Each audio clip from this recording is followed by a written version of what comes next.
recorded.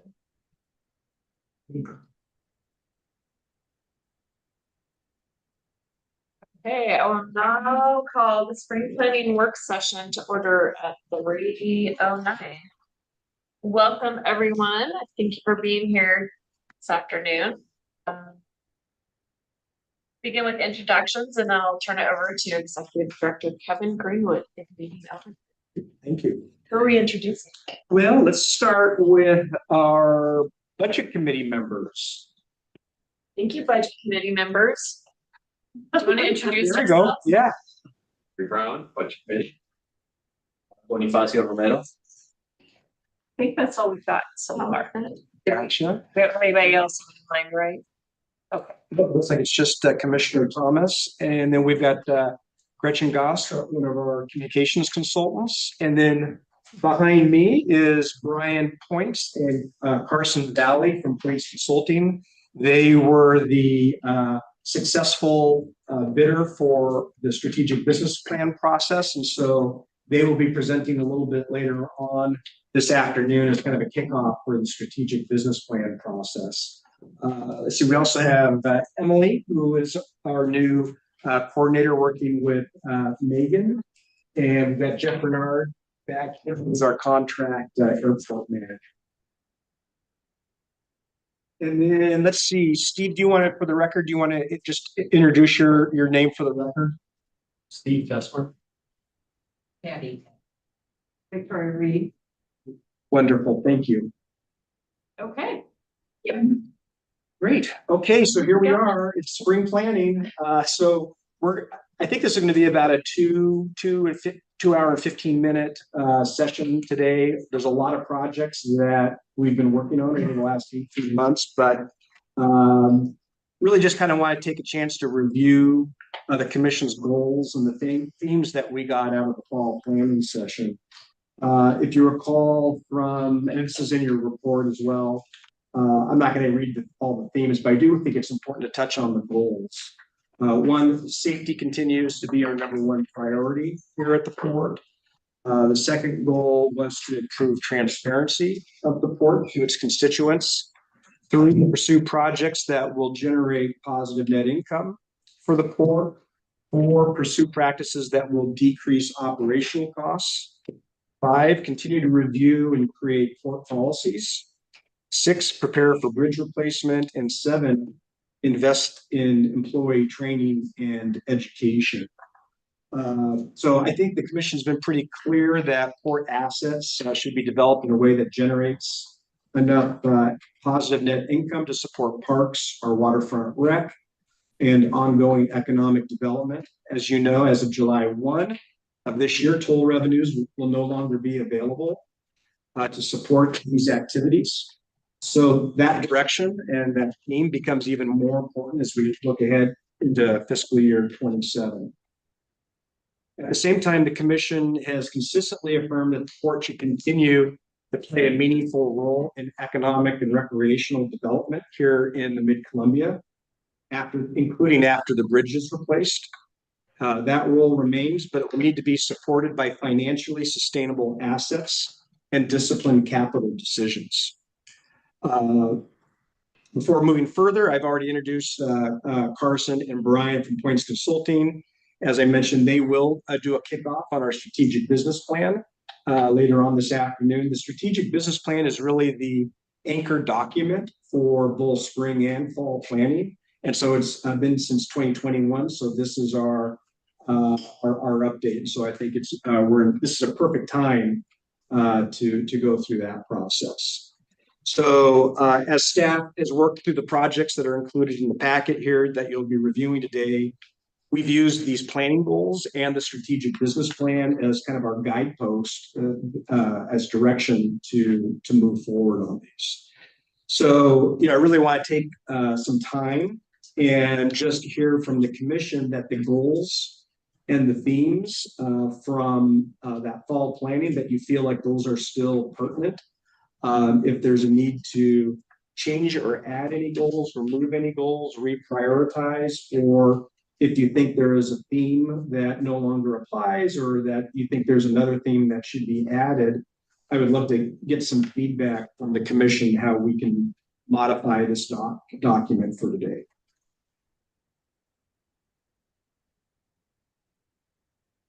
Thomas?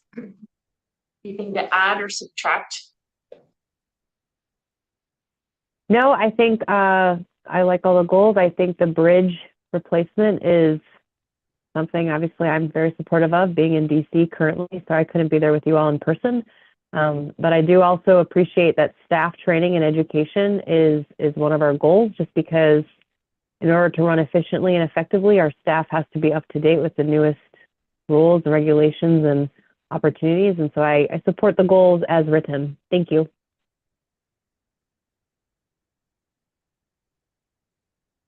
All right. Well, I will go ahead and, I'm sorry, Dick. And are you good with the goals and the Yeah. themes? Sure. Yeah. Yeah, I mean, it's not really stated, on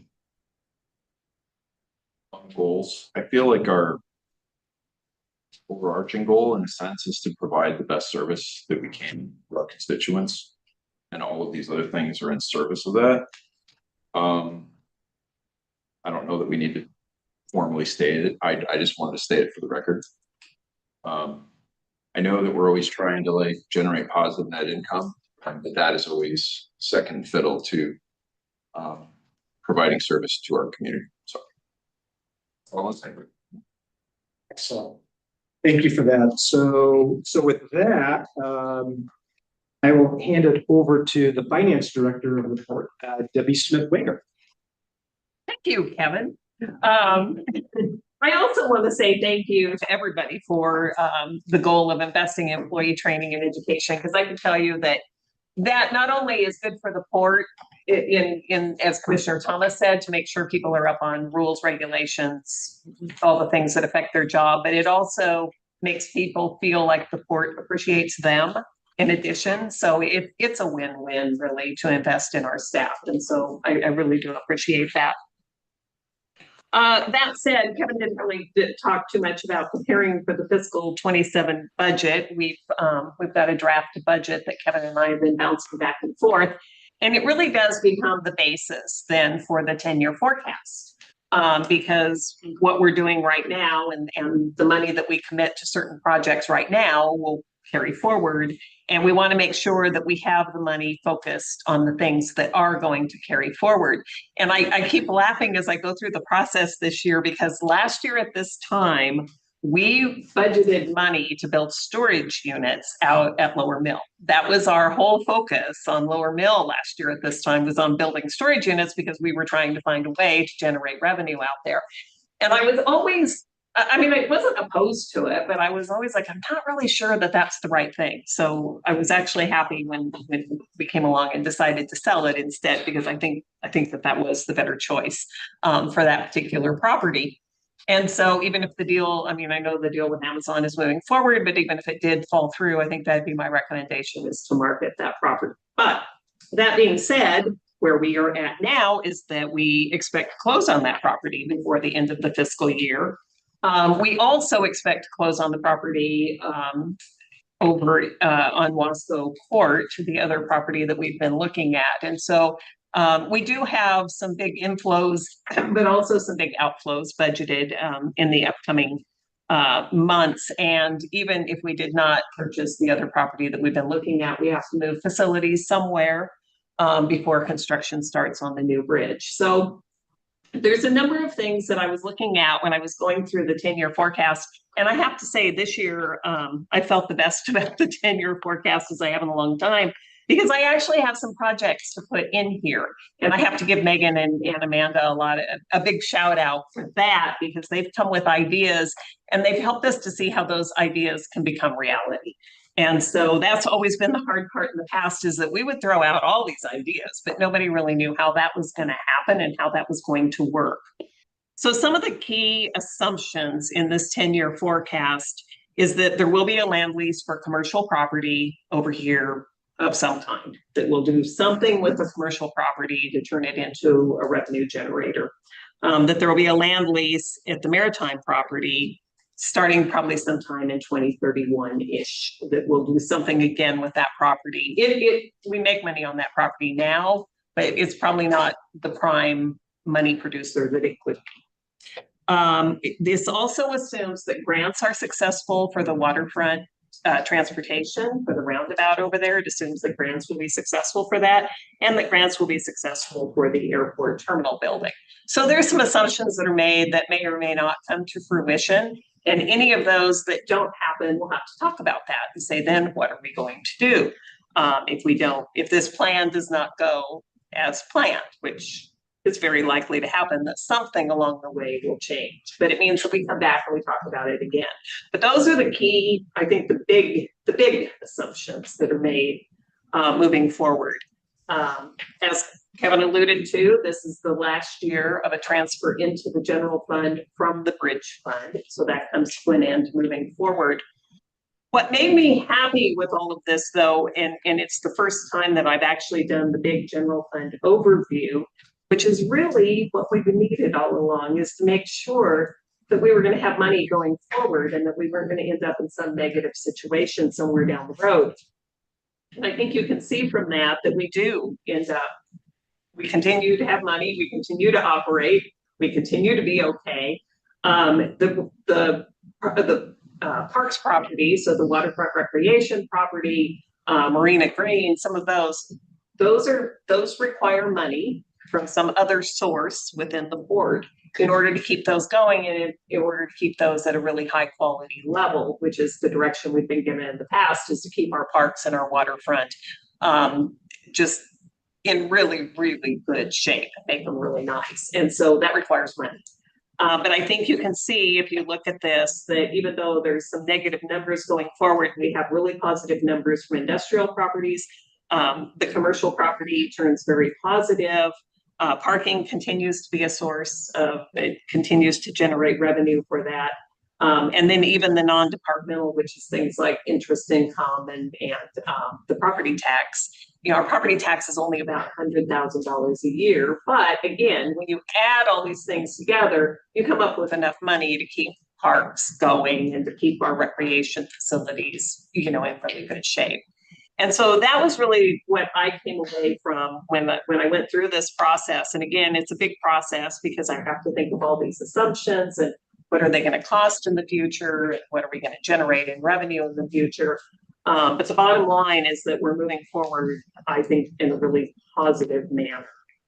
And with that, I don't want to talk a lot. I wrote a memo that went over the top of it, so you hopefully have read that, but I'd be happy to answer any questions that might have been generated by the 10-year forecasts. Cool. Okay. Should be really easy questions to answer. The first one, but I think there are interesting things for us getting on the public record. On page 11 packet, under the admin facilities relocation project, talks about the cost under the capital expense section, the total capital cost of about 3.3 million. Says bridge proceeds the 3 million, which we know. And but then it says non-6F 1.5 million available. What does that mean? What is that money? That is the money that we have assumed, and this is just an estimate, but we have assumed that that's for the replacement of this building. Okay. So when they're looking at making us whole, basically, for the bridge project, taking this property, there is the underlying land, which needs to be replaced with similar 6F property. But then there's also this building, which it becomes money to so the net port investment estimate of about 1.8 million would be additional money that we would have to cough up to get the relocation accomplished. Yes. Okay, I just want to clarify that. The next question I've got is on page 35.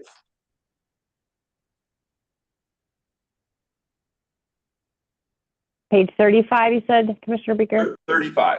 Yes, the Marina Basin. 35, okay, thank you.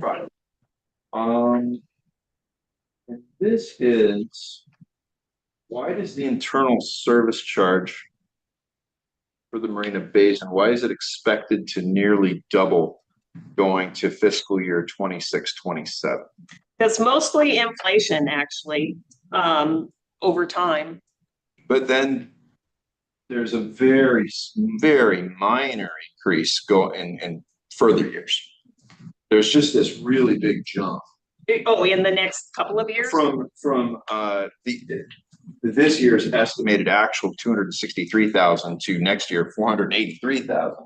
And then we just have very small increases for internal service charges. Now, this is internal service charges is all the different things that are done by port staff, right? Correct. Where you guys are tracking, hey, I spent this much time doing marina things. So I'm just trying to understand why that is changing so much in 1 year. Yes, and actually, a lot of the numbers change a lot from the estimated actuals for the current fiscal year noticed. to the, yes. Yes. And so what that is, so when we do the budget, when I do the budget, I make my best guess. I take all the information that I have and I make my best estimate as to where we are going to be spending port resources. So, and the big one, especially when you look at Marina Basin, the big one is our facilities crew and where they're spending their time. Marina Basin does include Marina Green Park. Yeah. And so that's a lot of land for us to keep up. And so this year, I believe when you see the estimated actual, I believe that that's going to be, and I don't want to say artificially low because it's where people are actually spending their time, but I think it's lower than what it will be in the future. I don't think that we're spending as much time out there, especially facilities, getting things done. I could be wrong about that, but each year, what gets charged to the different departments is what is actually used by the departments. So I do the estimates and then we see where it comes out.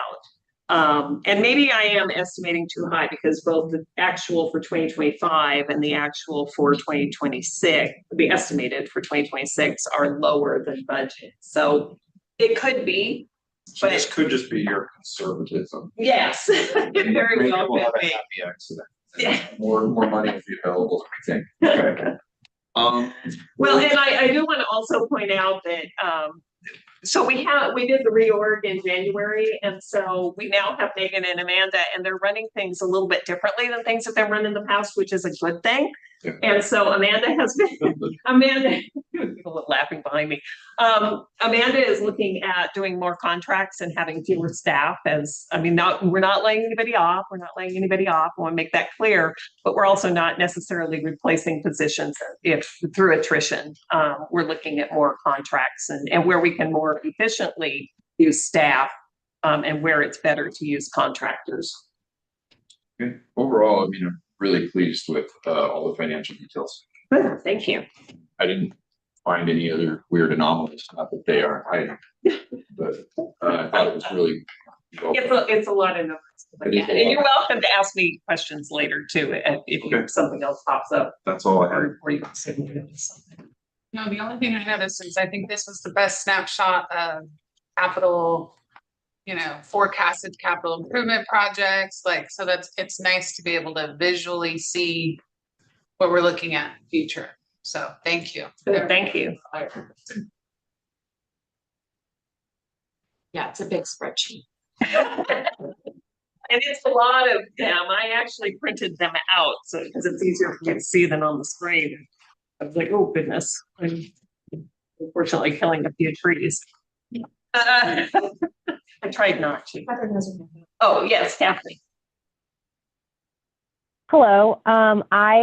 I do hope that I can meet with you, Debbie, afterwards, just because I do have quite a few questions. But for the public record, can you go on page 39, can you go through the tolling revenues and kind of remind us about where the toll is going, how it's showing up on our finances, and how that money is going to be insured to stay with the bridge, just so our constituents can see how you're doing the work, because it's been a lot of questions that have come up, quite frankly, in DC, and so I just want to make sure that I'm understanding that what I'm saying is actually what you're doing.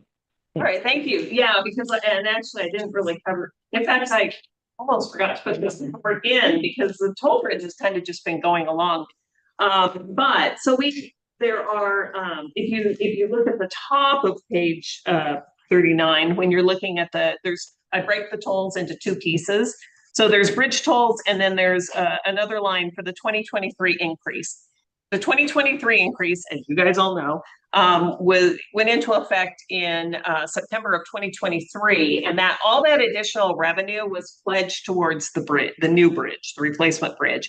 Primarily, it's there to provide a reserve fund, which is necessary in order to get financing. And they're looking at probably around $100 million in financing. So they need somewhere between 50 and 20 million sitting in a reserve fund that then will authorize them to go get to either get the TIFIA loan or sell bonds or whatever they ultimately need to do in order to get that financing. So I break that out because that second number, the 2023 increase number, ultimately gets transferred into a fund at the Bridge Authority. Now, when you created your intergovernmental agreement with the Bridge Authority, you said that money can only be saved for reserves. It can be borrowed basically or used for cash flow, but it has to immediately be put back into their savings account, basically, is what it is. So that's kind of the breakout of the two numbers. The rest of that is obviously much smaller numbers. There's the cable crossing leases, which is where the gas line, and I believe there's an internet line also that goes across the bridge. We get lease revenue from that. The Port of Cascade Locks pays us some fees for helping them. We manage their breeze-by system for them. And then interest, and then some other little bits of money that come along. That $1 million, by the way, in 25-26 was for the bridge strike, that truck that hit the bridge, and that's the insurance settlement. And then you come on down, we have personnel that's directly charged to the bridge because most of the front office, that's all they do, is all the walk-ins practically are bridge related. And so that's what they do. There's the rest of the costs associated with the bridge. We have the back office system, which is up to about $1 million a year now for our back office system. So we have these other things that we pay out for that. And then there's also the transfer out that goes out to, as it says, the Bi-State Bridge Fund. That's what I call the fund. So for transparency, I take that additional toll revenue, put it in another spot to make sure that we're tracking it correctly, and then I actually transfer it to the Bridge Authority. So that is where that goes. The bridge continues to be okay, assuming that we don't have any big capital outlay on it, any major beyond the ones that are identified. And you can see those numbers that are under capital purchases for existing bridge, which is getting kind of towards the bottom. It's $2.34 million in the next budget. Those numbers are provided by our engineering firm, HDR. They put together, it actually goes out 12 years, I think. They put together an estimate of what they think we're going to have to spend on the bridge just to keep it up and running and safe and all of that. You will notice that I start to add some contingency in there as it moves forward, because my experience is that we always underestimate that. And so, although I have to say we have not spent a ton of money on the bridge over the last few years, it's been good because we've been keeping that. At the end, when the new bridge is built under the agreement that you have with the Bridge Authority at this time, this fund, if there's any money left in it, and the forecast makes it look like there will be money left in it, that money goes towards bridge replacement. We do have a $1 million loan with the Bridge Authority that will come out of it first. So that loan will get paid back, and then the rest of the money goes to the replacement bridge. So did that answer your question, Catherine? It did, thank you. Is there any expected change in how we're viewing our financials once the bridge is federalized in July that we should expect to see, or will it just be all the toll will then just go directly into the fund? Yeah, when it's federalized in July, that actually corresponds perfectly with the idea that we're no longer transferring money into the general fund. So all the money has to go towards the bridge. And that's what federalized means, is that all the money has to go towards the area that is federalized. Our airport is also federalized. So all money that is earned at the airport has to stay at the airport. And that will be the same with the bridge. Will that money be going into the Bridge Operations Fund, or will it be going into the Hood River White Salmon Bridge Authority Fund? Like, how will we see that being for our own documents? It will stay in the bridge fund. So when you see this forecast, that's where it's going to be, is in this forecast. It'll stay in that because it has to be available for us to spend. If we did suddenly have a multi-million-dollar repair on that bridge, we would need that money for that.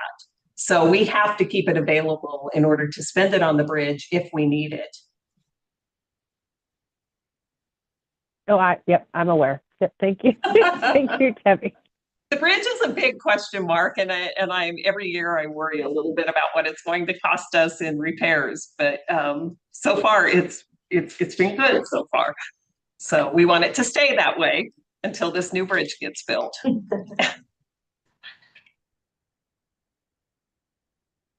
Okay, thank you, Debbie.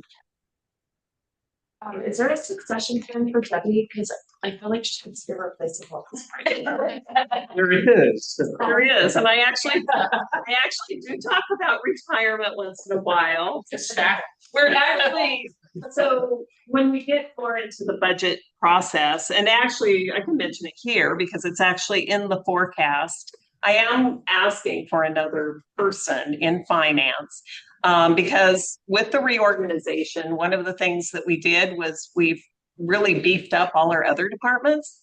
And all those people that we used to beef up these other departments were people that I used to do extra finance stuff. And so suddenly I'm sitting here going, okay, they've stolen all my good people. And so, but yes, Yana Scoggins, who I think you guys know, some of you know, because she actually used to run the meetings. She has actually gone to school. She's gotten her master's in business administration, and she is just like moving forward amazingly, wonderfully. And at least that's my plan, is that Yana would be my replacement.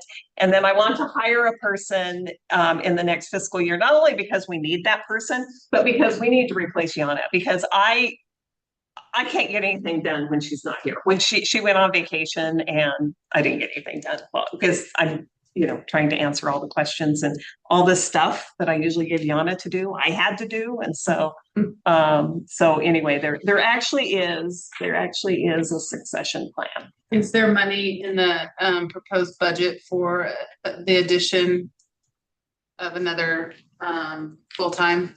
Yes. Okay. Right. So this forecast does reflect that. Okay. This forecast does reflect another position in finance that would be fully dedicated to finance. I was shared with the internal personnel committee, if you recall, a few months ago.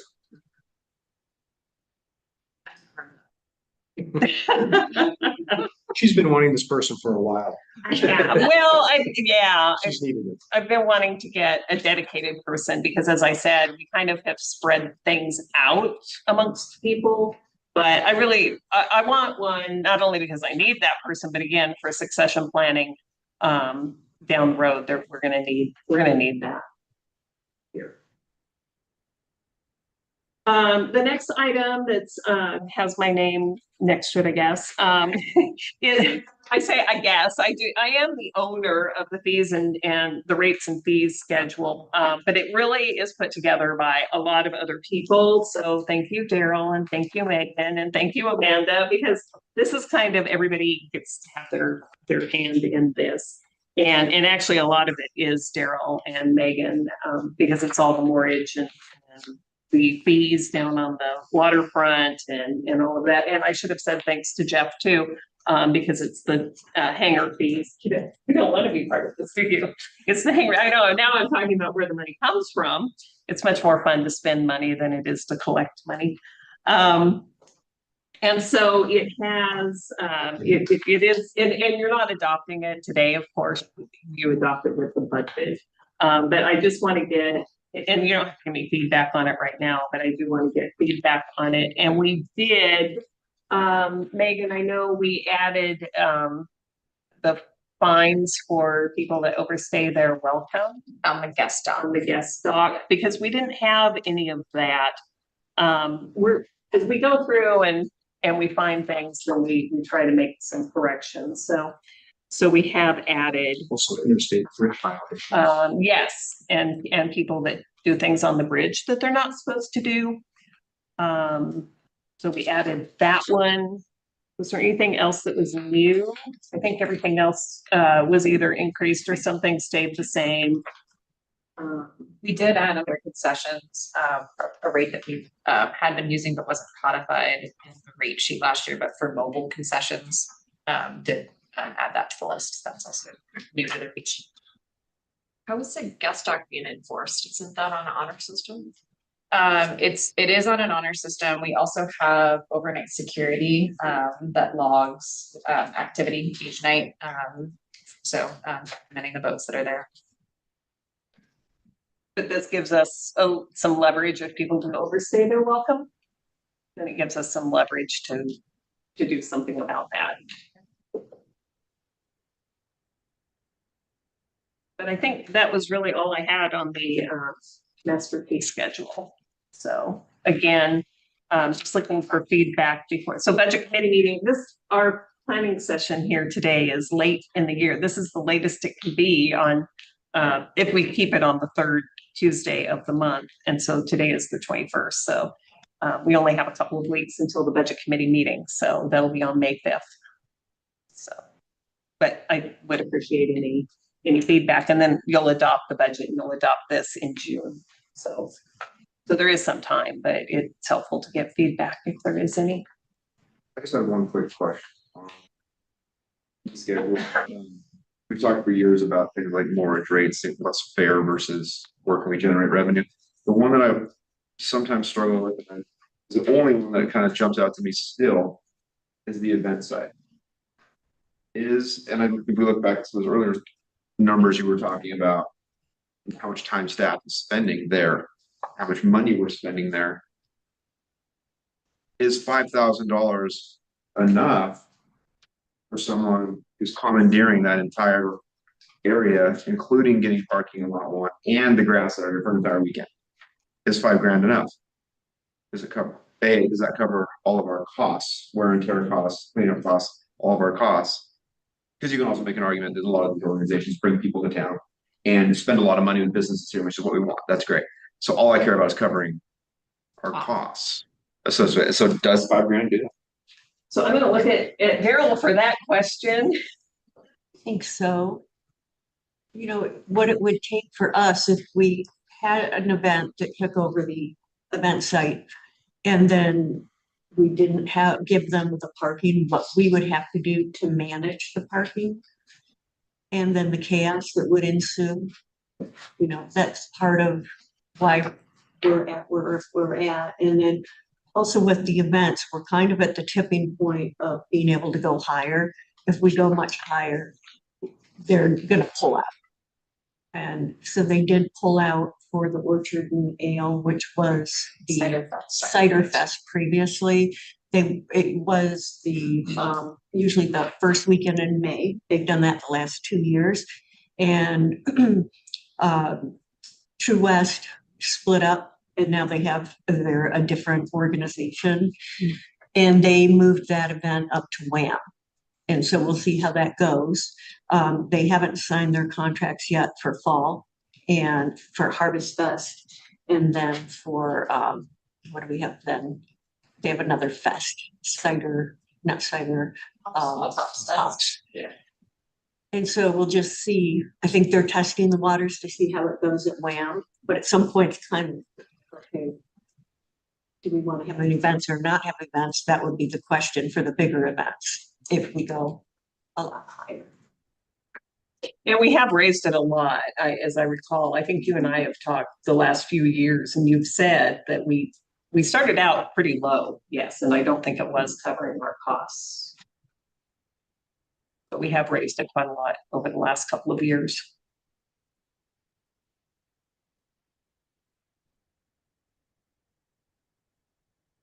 All right. that it? That is it for me. Fees, charges and rates? Catherine, do you have any questions?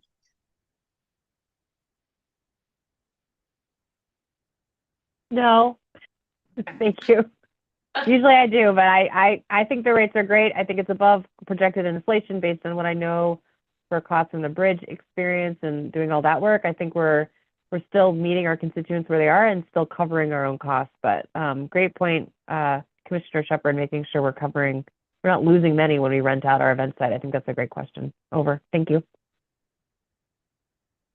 Key issues and projects for year 2027. Great, thank you. So this is two parts. The first part is really an update on all of the projects that have been generated over the last few spring and fall planning sessions. And so there's a lot. I mean, you're looking at 20 projects, and there are very brief 1 or 2 paragraph summaries. You can certainly ask questions about those. We didn't focus a whole lot on that because that's direction that we've received and those are underway.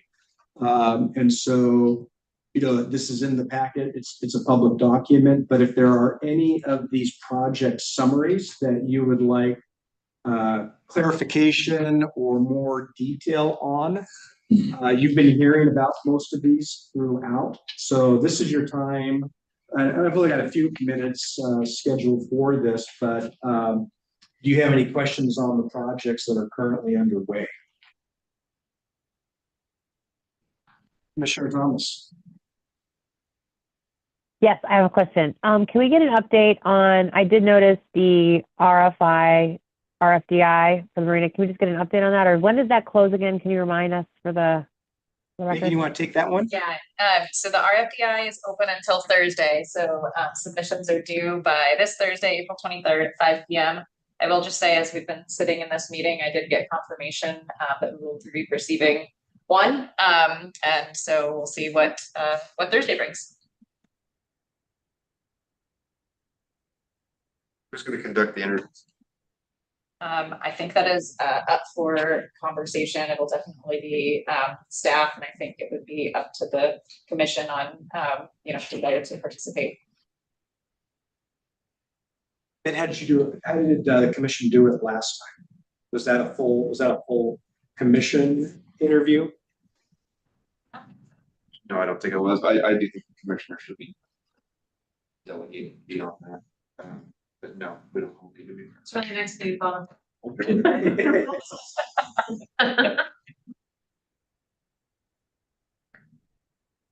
I've got a question on the 12-year CIP and IIP for the bridge. What extent, I mean, I noticed this is coming from Michael at HDR, our engineer. To what extent is this his baby and to what extent is it ours? I'll start it off and Yeah. Megan or Amanda can correct me. I would say that this is primarily the same as it's been in past years. If you look in the assumptions portion, we're assuming that in September of this year, the Bridge Authority is going to be successful on that 26 BIP. But really what we've done here is simply carried forward on the projects that have been here in the past. So it's a 12-year CIP. So that 12-year CIP is continuing. We're still 12 years out. So we've added a year on the back end. So this project right here, in conjunction with staff and HDR, is really preparing for minor delays in bridge funding, but it anticipates that it is going to get funded. And what it avoids, the big project that it avoids, is the comprehensive bridge paint system. So one concern that popped out at me about the CIP is that I noticed an inaccuracy. And then if I noticed an inaccuracy, I wonder how many other inaccuracies are hiding here. So if you look down, this is page 63, by the way. If you look down on the lift span maintenance and on the second item, which is lubricate wire ropes, So I just happened to be on the bridge the evening of October 7th and got to witness the lubrication of the wire ropes. But that's not noted that it occurred on here in October of 25. And so if it's just like it points out that's something that costs $50,000 and we should do annually. But if we're doing it twice a year because there's a tracking problem, that would be wasting $50,000. So I don't know if our maintenance staff has gone over this in detail and like actually corroborated when things have happened, and that might be a good idea. Yeah, and I think we've had a little bit, we've had some. I know Transitions. I know we've lost maintenance personnel, so some. So the quick answer to that is that we have biannual bridge inspections through ODOT. Right. Michael is aware that that occurred. Meg and I actually spoke specifically that occurred, and actually like who did it, how it was done, how best to do it going forward. It was covered, and it is one of those things that we will bring to ODOT during the new inspection to have it removed off the CIP. Yeah. Is the new inspection going to be in July, or when is that going to be? We are aiming for June. Megan and I have just come to learn the bridge is what they call a June bridge.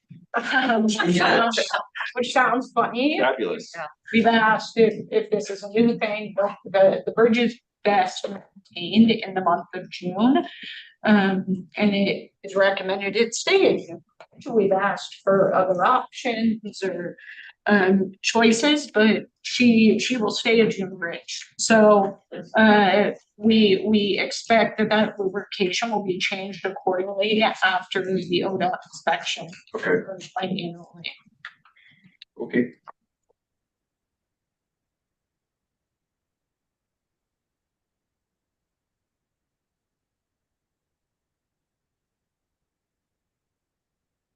Mr. Beaker, any other questions on projects underway? No.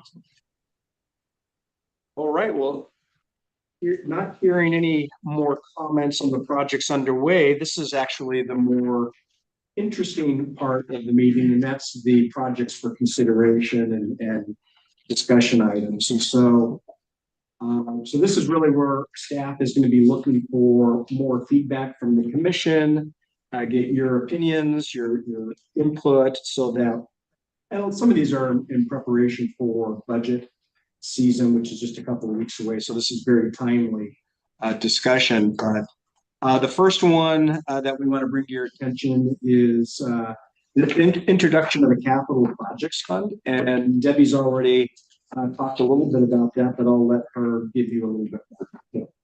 Thank you.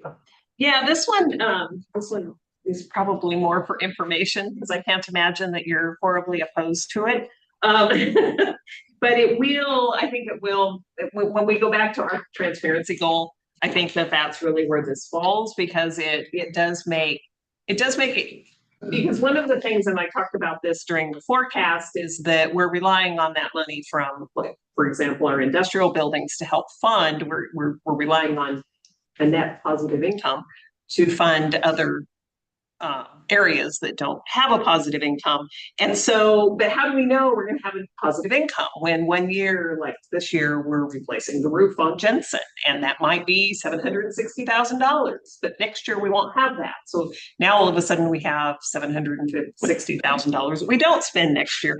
So we had this huge fluctuation in revenue, and I really wanted to smooth that out. Kevin's been talking about smoothing that out as well.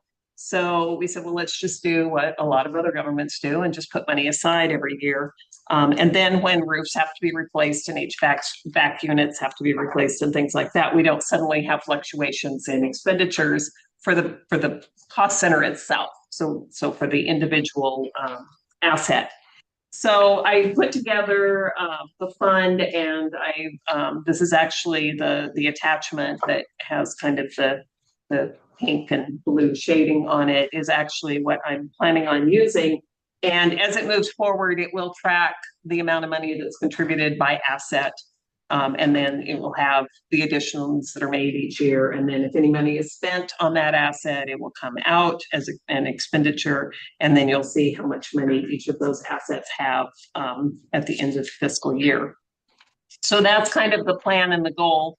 If anyone does have comments or would like to see something else, then that's kind of why I was presenting this, was just to make sure that it's a new fund that you're going to see in the budget. And unless you tell me not to put it there, which again, I can't imagine. And so I just wanted you to know that it's there, and then also to find out if there's anything else you want to see with respect to this, as far as that goes. Oh, yes, Catherine. Yep. So can I just repeat back what I heard you say? You're planning ahead because roofs cost money, and sometimes you need to replace a roof, and you're creating a new fund that we'll be able to track. So we'll have the administration fund, we'll have the bridge fund, we'll have a capital fund, et cetera, general fund. Yes. And each item will be putting in money based on their top line income. Is that correct? It needs some more nuancing, but right now I'm kind of basing it off of how much money each building has, which is not the right way to do it necessarily. I didn't want to throw anybody negative just by creating this new fund. And so what we'll need to do, and I'll work with Amanda to do this, is go through and see, when do these roofs need to be replaced, for example? When do these bigger outlays, when are we expecting them to occur? And then go back and figure out how we get that money set aside so that when those costs come along, we have the money set aside for it. So there will be an initial transfer in, because we are starting this. I mean, the roof on Big 7, for example, was just replaced in 2020. So it's only 5 years old. It's probably got another 20, 25, maybe even, well, probably 25 years roughly. Anyway, whatever. But when we get to that point, we will need to replace it. The roofs on some of the other buildings are older, of course. And so we need to figure out where we're at and when are we going to need the money, and then find a way to make sure it's there. The other thing this does is, when we do look at projects and we say, well, this project would cost us, $2 million. I can say, yes, we have the money available, or no, we don't, because I know what expenditures are coming up in the near future. And so right now I say, well, we have this much money and most of it is available right now, but then maybe not in a few years when a roof needs to be replaced or an HVAC system goes bad. So it does help with planning on two fronts. It helps with keeping the expenses in the buildings more, not so, dramatic. And then also with how much cash do we have available to spend on other projects. But the money would be, for clarity, my question is, would the money be earmarked for the building, like only Big 7 money could be used for Big 7, or would it be a larger fund that Big 7 could pull from it, or I guess not the airport necessarily, but I just want to make sure we're keeping it as open as possible and not necessarily unintentionally kind of boxing ourselves in where we can only use this capital fund for these certain projects. Is that your plan? Yes, in a sense. I want to track it by building, because I want to see that we're doing a good job of seeing what these buildings are actually making for us. But it will be in no way technically restricted. So the commission will always have the ability. I mean, you can choose to spend it on something else if you so chose, because it won't be restricted. But it will be. It's more of a tracking tool. It's not meant to be restrictive. It's more for tracking. So Debbie, not a better, but another way to look at it would just be kind of the sub account of our general fund, that we're just saying everything over here, we're just intending it to be for this general. Yes. Okay. And that's actually how they look at it under accounting rules, is they look at it as a subset of the general fund. Oh, okay. One thing that in past budgets, a lot of the buildings had capital that never got spent. You won't see that anymore. Okay. Right. Because those will go away. Because the next question was, well, what did you do to that building this year? Instead, some amount that be transferred into this fund, and it should be a little bit cleaner in operating fund. And it should definitely smooth out these expenses. So the net income should be a lot more predictable going forward.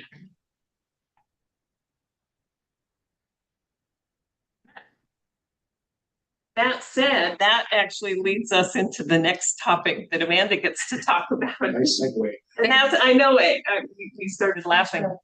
Yeah, I didn't put the agenda together, so you can thank Kevin for that, but yeah, Amanda, I don't know, I started to say Amanda wants to talk about the Big Seven, I don't know if you want to or not. Anyway, so. We're gonna talk about it. So, we, in particular, after touring the Big Seven building with Commissioner Thomas and Commissioner Beaker, we toured a section of the Big Seven building that is essentially wet, that is unleasable at this particular time. During fall planning, we made a decision to investigate as to why Big Seven is wet, how we got there, how we stop it from happening, and kind of dig our heads out of the sand, essentially. So we jumped in, we had a building inspection, and the good news is it's not nearly as bad as what it potentially could be. And essentially it's not a structural issue as it is a drainage issue around the building, right? So the drainage system is just aiming at the building. And then there's a lot of little things happening that are allowing water intrusion. The inspection report essentially says that we need to find a water intrusion specialist, dig and get water leaving the building. So essentially redirect water away from the building and redo the ceiling to the building. So we no longer get that water intrusion. In the past, we had consistently done little things to stop water from entering, including what they pointed out on the east deck was to reseal up the outside to slow the water intrusion, these little fixes that stop things temporarily, but during every wet season, it essentially is getting worse and worse. This, to fix it is, somewhat of a substantial cost, something that further points to Debbie's plan of a capital improvement plan that allows us to slowly put away things when something big like this happens. We have reserve funds to take care of it. The inspection report laid out all sorts of things that need to be fixed with the Big Seven building, from what I'm calling critical, which is the water intrusion, to much less, things that we would look at upwards of 2035, which is redoing the plumbing, which is a long-term capital project we'll be able to plan for. So essentially what I recommend the commission talking about is, do we apply funds to get these big things fixed, these critical implementations, to then be able to stop the water intrusion, completely lease up the rest of Big Seven, and then further down the line decide how much money are we investing in this building over the next 2 years, 4 years, 6 years, 10 years, and when is the appropriate time to let this building go on to its next owner. So obviously I wrote the memo, so you guys can kind of pick and choose what you'd like to discuss out of it, but that's kind of the bigger scope. Is that obviously water intrusion? Catherine Tor saw this kind of firsthand, how much we want to invest into these next steps, and how long do we hold on to it after. What's the ballpark estimate for repairing water intrusion? About $200,000 worst case. So the first 2 steps are about $200,000. If we have to go a step further than that, you're looking at an additional $200,000. I think we're very hopeful that the first 2 steps will take care of it. Then you're looking at repairing the damage inside, which, is more of a facilities job than it is, a huge capital project. That being said, we do have tenants already interested in that space, leasing it as around $25,000 a year to, the continued growth of the building. I think it's really important to say that if we choose not to fix this and you guys say no, sell it right away, it's really important that transparency is mentioned, because we'll have to share this with whoever purchases it. My recommendation is that if we invest this into the building, we give the building time to recoup it and then pay more attention to selling it. Because it is an aging building, right? We're gonna have to keep planning for things. This does seem to be the only critical issue that would have to be taken care of right away to reach its full leasing capacity. And, whether we pay for it and pay a buyer to take care of it, or pay for it ourselves and reap the benefits of leasing it for community benefit and long-term growth, is obviously a point of discussion as well. Are we having any problem with mold in buildings? So I think, I mean, yes, there's mold in that particular space because it's wet. The great news about that building is it's concrete. So the mold hasn't spread in any capacity. It's locked into the 2,400 square feet. That door is kept closed, so it's not in the air. We have a great ventilation system. The ventilation system is off to that part of the building, so it's not spreading. So that's not a concern. When we go to treat that area, mold will have to be discussed and how best to remove it, replacing the windows, things like that, to make sure that we completely renovate that space to protect the future tenants.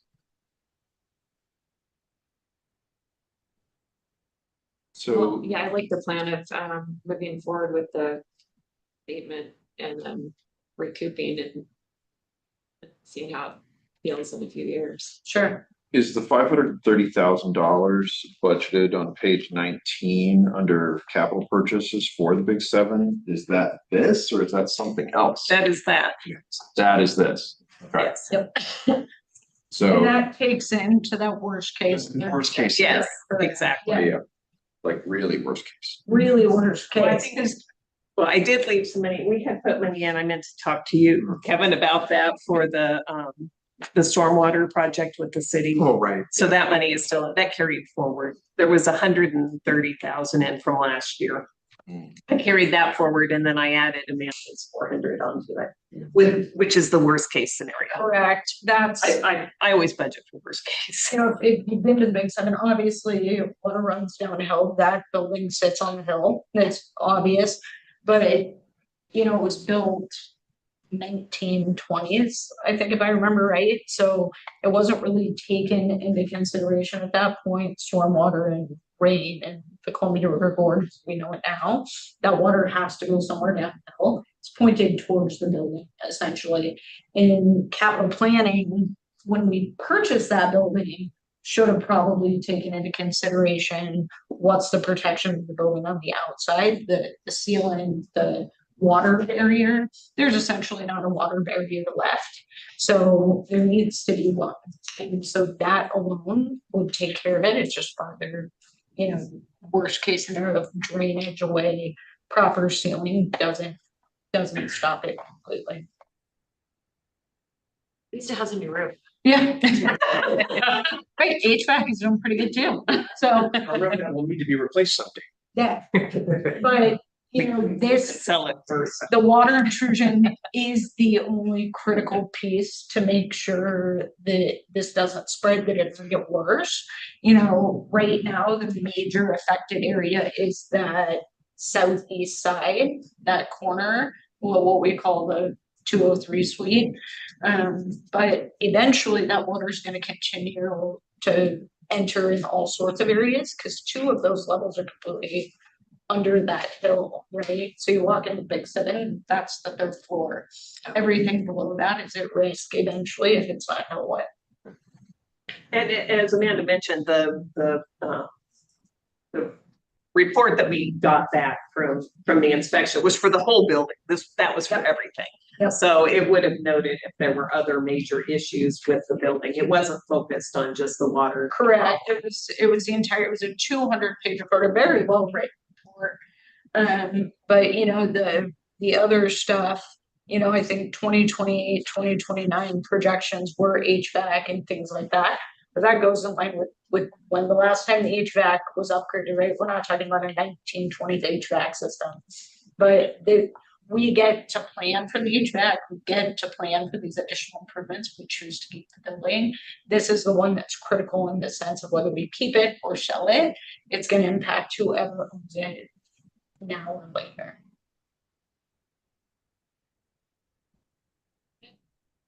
I consider with the staff recommendation to fix it. Okay. Excellent, great, thank you for that. Next item here is the waterfront transportation improvements. So this is Megan's project and she has been working with Commissioner Shepherd on this. So Megan. So yeah, again, this is for the waterfront transportation improvements. That's phase 1, there's the second Riverside Roundabout. Phase 2 is First Street realignment, so making really good progress on phase 1. And moving forward with that, we have a number of grants in the hopper, and I'm going to choose to remain cautiously optimistic that money will be coming our way through some of those. So I just really wanted to bring this forward as an opportunity to kind of frame out some of the budget assumptions and make sure that we're moving in the right direction in line with the commission's preferences. So taking a step back, we have, you know, back in January, kind of outlined the updated cost specifically for the roundabout for full project completion, as well as some of the planning work against the shovel-ready project for phase 2, so First Street realignment. I know that there's been prior commission conversations and direction in applying the Cannell Mill proceeds towards construction of these improvements. We also have, as I said, submitted a number of federal grants for construction funding, specifically to build grants. One for construction of the roundabout, the second to support that planning for phase 2, and then some congressional directed spending. It's about $1 million request for construction of the roundabout. Where this, where that leaves us is we still want to proceed in getting a shovel-ready project, but we do have a gap in revenue, if you will, to complete the design phase. We will we'll be reaching the 60% design phase this summer, kind of rounding up this fiscal year. And then next fiscal year for the roundabout, the focus would be to bring that from 60% to a bid-ready package. And so the purpose, again, of this conversation is just to highlight that gap and have an initial conversation as we're making certain budget assumptions on the need for $1 million to be considered to bring both phase 1 and phase 2 to shovel-ready projects, recognizing that we have that sort of funding plan and strategy for federal grants coming on the construction side. But in order to be eligible to start to leverage those funds if successful, we would need to have a bid-ready document ready to go. So I know I outlined some more detail here in the memo. Happy to dive into that if you have questions, but I will pause there to see if there's any comment or discussion. I'm excited to see it moving forward in the planning process. I'm always shocked to see how much it costs to plan. But I'm happy to support the project anyway I can. Catherine? So the request, my understanding the request is you need $1 million and we need the CDS funding and we need the build grant for this project to be complete, correct? That's correct. Yeah, the funding strategy assumes full award of both the build grant and the CDS funding for complete construction, in addition to the filling this $1 million gap for design. So really, it's about $3 million that is needed for the total project, correct? If you add them all up and round easy rounding approximately. So it would be 1 million, to fill our design gap. And then we have the $3.8 million build grant request, and the $1 million CDS grant request, for completion of construction of the roundabout. So that's phase 1. And then phase 2 is, we requested a $950,000 planning grant under build, for which a $250,000 local match, was previously identified. And so in fiscal year 27, we'd be applying about half of that match, to carry the design forward.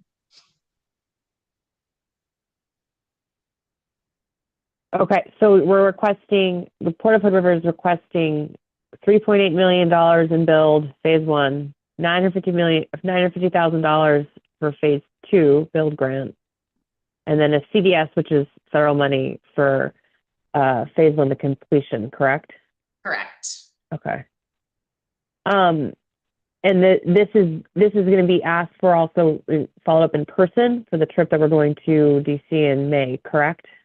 Yes, correct. So yeah, the May trip, we'll be able to talk with our Oregon federal delegates about the importance of this project, and an effort to have them continue to be ambassadors and advocates on our behalf with USDOT. In addition to the airfield terminal building. Correct. So one question I've got is this $1 million for the funding gap to complete phase 1 and phase 2 design. That's after the projected infusion of the 2.5 million or from the lower panel mill sale. That's right? construction. That's construction. And that's what I kind of insisted on. Yeah. When we first talked about this is, Right. if we needed to come back and discuss design funds, we should do that publicly with you, not try to divert that money from anything but construction. Absolutely. So, this phase 1 request for 3.8 million for construction, and then the $1 million. So that's around $5 million for construction. And then we're thinking adding the 2.5 million, making it 7.5, that's going to be enough to build the roundabout. Yeah, the cost of construction of the roundabout is about 7.5 million, and that's inclusive of the direct cost of construction, in addition to the construction administration and management to move it forward.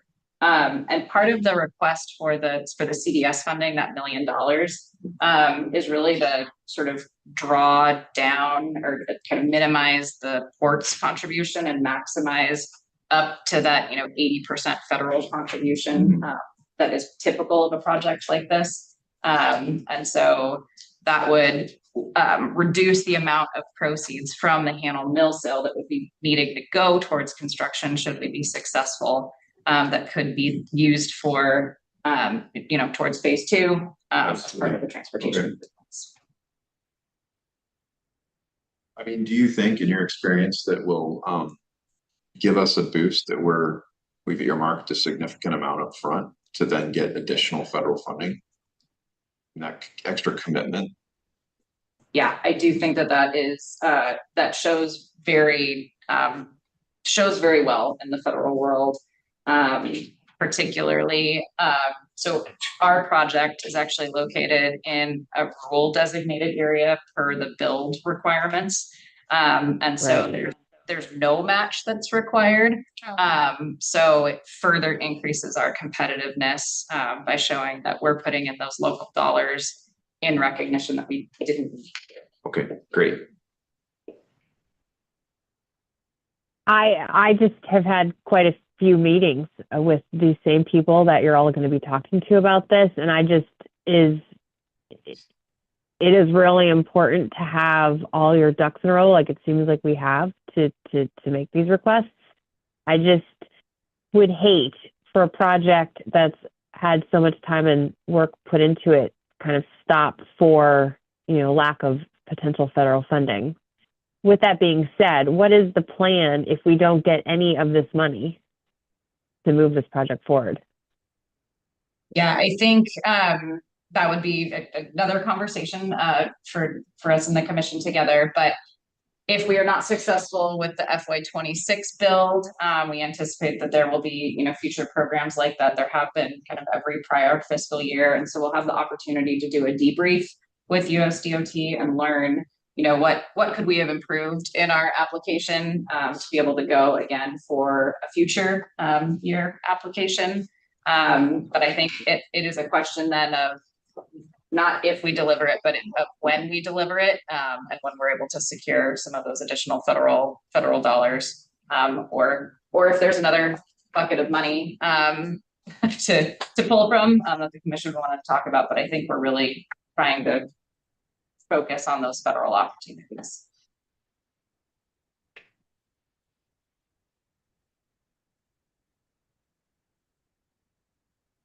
Well, I appreciate all your efforts, and I know that the project is getting, with your involvement, I really appreciate all of the time you put in, because I know that it helps to have the support of the electeds at the table. So I appreciate your time. Staff's putting in the time. They're doing a great job. I know a lot of the constituents probably don't realize that this traffic change is necessary for further beautification and construction and development of Lot 1 and surrounding areas. So it's absolutely necessary for us to proceed.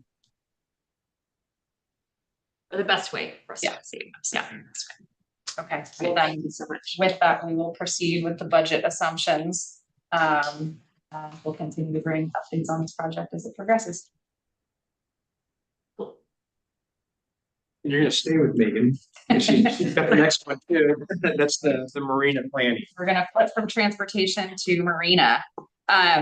So I put forward a proposal to you for some marina planning. And when I say marina planning, I'm focusing specifically on the water-based component of it, recognizing that is part of the larger marina basin context. And so the proposal here would be to initiate some further sort of assessment and kind of master planning, if you will, for the marina to really develop something similar to what we have for the bridge, but develop like a capital improvement program for the marina, recognizing that it is a key revenue source. But more than that, it's a key element of the sort of community services that we, community assets that we provide, and part of what makes our waterfront so wonderful. So with this, I want to recognize again that Marina Basin includes a number of different components, be it, recreation, upland development, as we're talking about with Marina East and West, and the water-based marina itself. The moorage and the water dependent uses are really the primary revenue sources that make Marina Basin, what it is. That said, the port does have a subsidy towards that. As we look at FY25 numbers, we were at about a $90,000 operating deficit to keep Marina Basin as a whole. And so looking towards the future of the marina, and in light of the marina survey that was done late last year, thank you to your direction in having us do that, really highlighted that one of the key desires of the community is more moorage opportunities within the marina. And so there's other ideas and nuggets of information in there, but the proposal here would be to first and foremost do an existing conditions assessment and just understand what are the facilities that we have today, what condition are they in, are there small incremental improvements that we can make to maximize sort of their useful life, or are there some bigger investments that need to be made to those? And then furthermore, in conversation with community and kind of convening a stakeholder group and community engagement, what's that next phase of the marina? So we've included some budget assumptions to bring in some support from our consulting or expert community to help us with this. But before we proceed, wanted to just kind of understand if this is in alignment with what the commission would like us to proceed with, and really wanting to hear, from you, the commission's priorities on the future of the marina, and again, focusing on the water-based side of things, and just get your thoughts on sort of the benefit or, questions or concerns around putting an effort towards developing a capital improvement program for the marina. Will that be part of this strategic business plan also? I think we definitely want to be partnered in with the strategic business plan. So the timing is right for this. I think this is where some conversations with our strategic business plan team will be helpful in understanding what level of detail is expected in the strategic business plan, and then how can this effort kind of feed off of that to maybe take it to that next level of detail in planning. I think the strategic business plan should certainly call this out.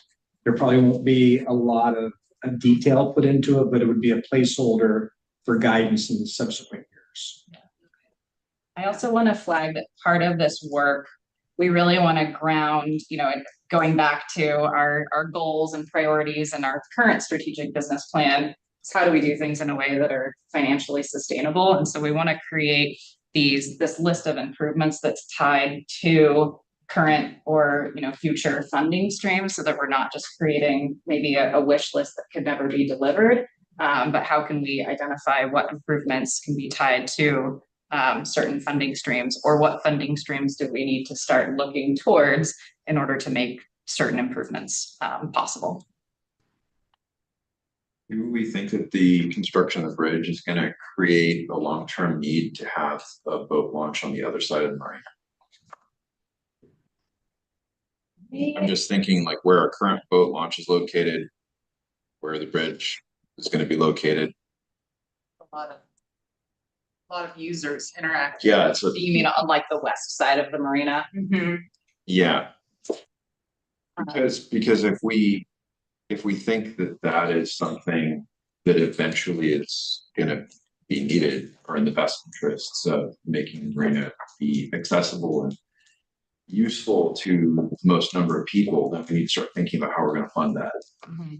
Yeah, I don't know the answer to that, but that would definitely be something. Maybe jump in, and so could Catherine, because Commissioner Fox, when he was on the board, really pushed that topic.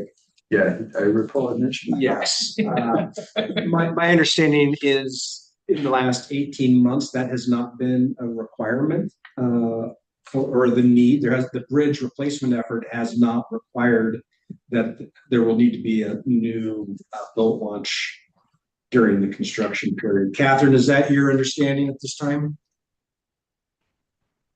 That is my understanding. And if we have to remove that or move that boat launch, that's the reason that whole property is 6F. And I think, that just boils my blood if I hear that we're going to be doing that, because that's taxpayer dollars that we took and now having to replace that back. So I think there's a larger discussion here. But I think the first question that you have in the packet, which is great, was what are the commissioner's priorities for the future of the marina's water-based infrastructure? I think we did a survey. Our constituents kind of told us what we want. My understanding is with the bridge being 200 yards downstream with the same tie-ins except for the light in, it doesn't seem to me, or my understanding is not that it should not impact the boat launch. So I don't know if we want to start talking about a potential, like we could create the problem ourselves. If you think about it by, stating it will, there will be conflict. But my understanding right now at this point in the planning, which is about to hit 60% in July, that boat launch is not needed to be moved. Awesome. But we should just take another federal grant and then, 60 years from now when something else happens, then we'll just all use that money. It's just, I don't know. I mean, Megan, do you have an idea of what you're thinking is best, or? In terms of the boat ramp, we were not anticipating kind of making any movements there. But I think the key thing that we keep hearing is more individual mortgage slips. You know, we have 168 slips today. We have a wait list of 115 plus. People have been on that wait list since 2020. So the demand is there, but the supply is not. And so I think that would probably be a key thing that comes up. And Daryl has her hand up and has a lot to offer to this conversation as well. I was in a meeting with the bridge contractor and American Cruise Lines and Commissioner Fox, and it was several years ago, maybe 2 years ago. And the contractor did not at that time think that anything was going to drastically have to happen over here. And that if ACL had great concerns about being able to get in and out. And they laid out a whole plan with the areas they would need and how that would work. And they worked with American Cruise Lines and said that they would not be impacting the cruise ship traffic.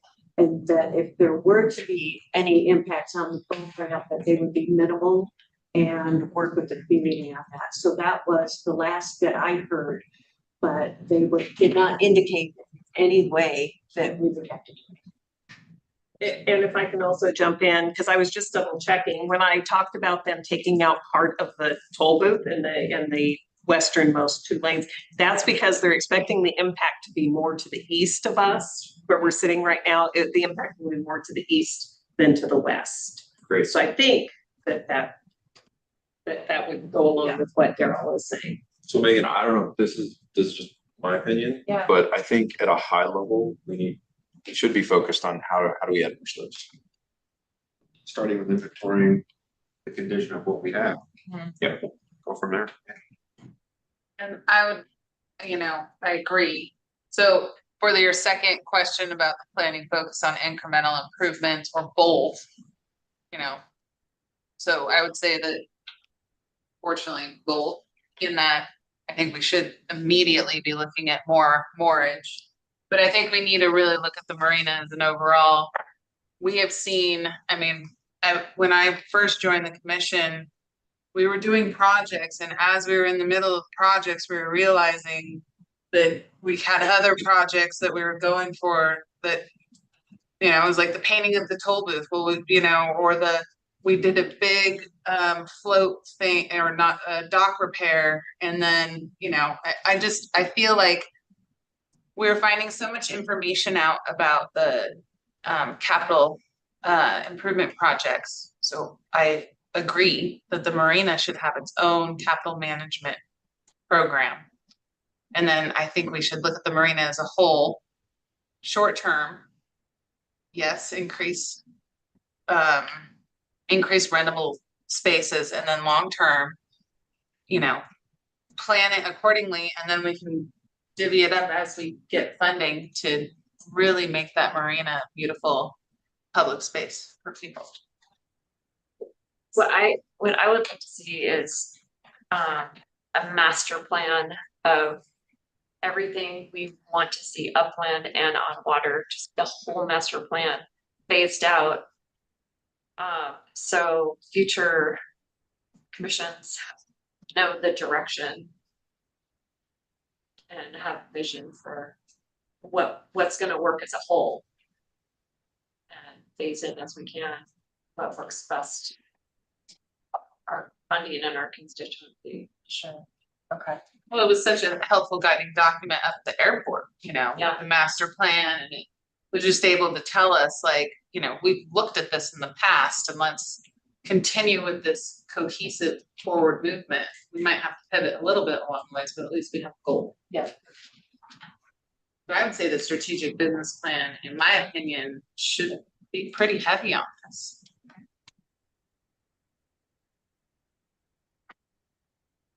Another So question. I'm in DC, sorry. No, please go ahead, Commissioner. Thank you, ma'am. I apologize for interrupting. I'm in DC, and there's American Cruise Lines are here because I'm at the Pacific Northwest Waterway Association. Just happens to be here. We're all, doing all these meetings together. I think when we do create the plan, I think it is valuable to us to talk to our current tenants too and see what their thoughts are.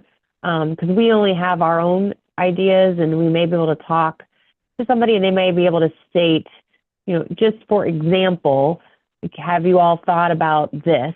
And not stating that we would ever do anything that would, you know, that they give us an idea, but it might just bring new ideas to the table. I don't know if we've sent the survey potentially. I know it's closed, but I don't know if there's a way we can potentially send the survey to the current tenants and just ensure they took it, and maybe create a new one that our current tenants have a idea and can kind of give comments. I just know American Cruise Lines have a lot of ideas. I'm just giving one example of a tenant. I'm not saying we should listen to them specifically, obviously, because we have 100, you know, we have a bunch of other people, but I don't know if they were aware of the survey that we sent out. And I just want to make sure that if we, you know, if we are creating a plan, it might be nice to hear from the current people that are utilizing and paying rent to us, what improvements they would hope to see, just to give us an idea of, you know, different ways we can improve. Obviously, staff has been great, and we have a lot of engagement, but that was an idea that came up just in conversation with the people I'm with this week. So I just wanted to bring that up since you're asking about how we want to see it. I'm not a user of the marina, right? That's not me personally. So I don't have any specific ideas, and just listening to others, it's like, wow, I never even thought of that kind of thing. So just wanted to share. I appreciate that. And that great segue, that's where I was going, was just kind of the commission's preferences or priorities, sort of, and how different users or stakeholders are involved in this process. So open to ideas or specific suggestions on that, in addition to what Commissioner Thomas. Oh, absolutely. I agree with Commissioner Thomas, and that our stakeholders have great plans of what would work, so I'm all for involving them as much as possible. Do you think the surveys are more valuable, or bringing back our marine committee to talk about just to be our stakeholder group? Yeah. I think of the general sending out a survey to all the tenants. I think the survey that we did last year was really helpful, and we did send it out to all of the marina tenants. It was anonymous, so I can't speak to how many tenants did or did not submit it, but I do think that having a focused stakeholder group kind of specific for this planning effort would be a helpful part of the process. Because we, you know, ultimately we want to provide what, you know, the community is seeking, kind of meeting those needs in line, obviously, with commission direction as well. Yes, I think that the plan would be to create a focused committee on this effort.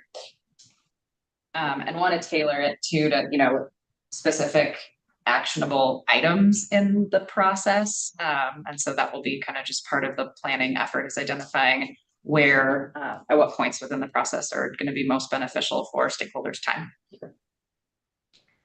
I'm just piling on Commissioner Thomas's idea. I like the idea of not necessarily sending a survey to them, but approaching ACL, approaching Lindblad, these other users directly, and saying, give us your ideas, and then take those ideas back to such a committee and really discuss them and hash them out. I think it's a great idea. I appreciate that. Thank you.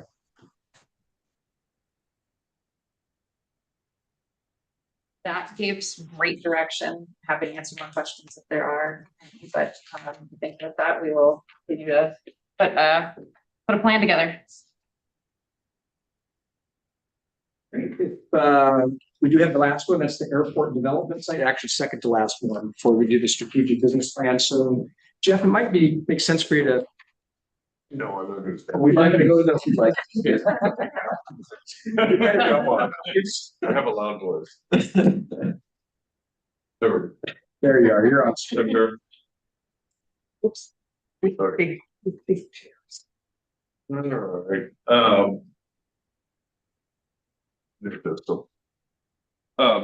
Purpose of this memo is to kind of define where we're at with the airport. We've got a number of projects that we've talked about in the previous sessions. Definitely come to a place at the airport we're coming up against some extremely expensive processes. The North Apron sites, Jeanette Road site, and the terminal building area have a previous environmental assessment. I'm jumping off the memo here, but have a previous environmental assessment where I will literally be meeting with the FAA tomorrow in regard to that, try to refresh that. And if we are successful in that refreshment of the EA was done 8 years ago. They typically last 5 years. They expect that you get your projects done within that environmental assessment in that 5-year window. We're slightly outside of that, and there's been no significant changes at the airport in that area. So we're asking for them to extend that for us and allow us to just continue our development on that side of the property. The exhibits that are attached with the memo also define some of the other areas on the east end of the airport that have never had an environmental assessment, and will probably have some fairly robust conversations to try to get through. We have to prove that we can naturally infiltrate on site any runoff water from those projects, and if we can, then it eases our burden. If not, we will definitely have to go through some fairly extensive environmental assessment for the airport projects. I did put some of that together in the exhibits. The numbers are very broad in those assessments, just because there's so many unknowns within that process. Probably the first one on the west end of the airport is the fire apparatus turnaround that gives us the soonest buildable lot. Between the yellow hangar and the blue hangar there, we have the county has a dedicated site there for a turnaround in that grass field, which isn't very conducive for turning around at this point. So I've met with the fire marshal, met with the county about moving that down to where the existing maintenance shed or maintenance building and FBO are at, and there's existing pavement. So the costs are most likely quite high for what it's actually going to cost to accomplish the project, but it is very doable, and everybody was in agreement that we should be able to move that. That being said, when we get that done, we'll have another buildable lot, and we do have a couple of individuals interested in building on that lot. So that is highest on my priority list at this point, is to create that space. Do you have questions, where? Yeah, I was gonna ask if you would go to the map. Yes. That would be this grass field here. Okay. This is the yellow hangar that the airport owns. This is a privately owned box hangar here. They presently have on the example, we'll highlight it green, has a horseshoe shape in here where fire apparatus would do a turnaround. The proposal is to put it down here. We already have enough existing blacktop in place, so all we would have to do is just put the signage and just have it marked to where we didn't have people parking in the middle of the turnaround. Okay. And from there, the next piece of this development would be the opportunity to build a hangar and then get off of the septic systems and onto the public sewer system, which has its own set of complexities as well.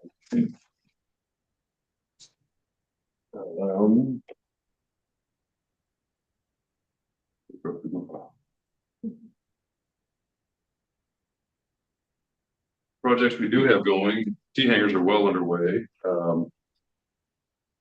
Apologize, I blocked myself from something. And how many teen hangars? 10 units. And they're all filled.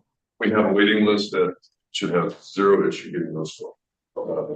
There's about 30 people on the waiting list that I've been able to just either have a verbal conversation or we've got emails. And then we continue to get people calling and getting on that list. So there is definitely a huge vacuum available in that market. So yeah, so that would be the next piece, is if we have any ability to build additional hangars in the future. It's expensive. We are definitely seeing some better. The bidding environment is changing fairly rapidly. Right now, we've got contractors actually calling looking for work. So I'm excited for that. It'll afford us better opportunities in the future, but it is still very expensive and comes with unless you've got a lot of grant money tied to doing one, the buyback is about 20 years. Funds like Connect Oregon and whatnot have opportunities for us to bid on or to apply for grants for those. Get it. Jeff, do you want to just touch on the Jeanette Road? Yes. There's been a lot of talk, and it's been, I think, it mentioned at prior planning sessions. And just the recommendation on investing in that site. The Jeanette Road site has, the infrastructure was put in with the, I believe it was 2018 North Apron rehab. So we have the area where the FBO terminal building will go, as well as some buildable sites on right up against Jeanette Road. We've explored a number of different options with the public, with developers. The most favorable that we've come back with is a couple of T-hanger or a couple of box hangers facing north and south due to some pushback in regards to having west facing doors on it. Speaking with the fire marshal and the county again, continuing the parking lot across, let's go back to the map. Taking this piece of blacktop and coming all the way across, putting an emergency access gate here, not a daily thoroughfare, but just an ingress egress for fire apparatus for emergency services. Finish this parking lot off would be my suggestion, and make this to where we would put a hangar here facing south and another hangar here facing north. And all of this becomes leasable space, even though it doesn't have buildings full length, it would be dedicated space between those buildings. And so then the tenants who build on those sites would pay for that space because it is dedicated to their hangars. We don't have a loss in revenue based on lack of buildings. It would still be nicer to have more buildings, but we haven't had anybody that's willing to build a door facing west on those. That is the other, this is a fairly light lift as far as getting the pavement. We've already got drainage was put in. So all they really need to do is pull the top gravel off, regrade it, and pave that, stripe it, and put the gate in. And I do have a cost estimate in the exhibits on that. I've made 3 calls on that for different verbal estimates, and Kevin and I were talking about putting an invitation to bid out so we can get that going. And then that would be ready to, I believe we've overcome all the hurdles with the county now and should be able to tell somebody who's a building permit and put it together.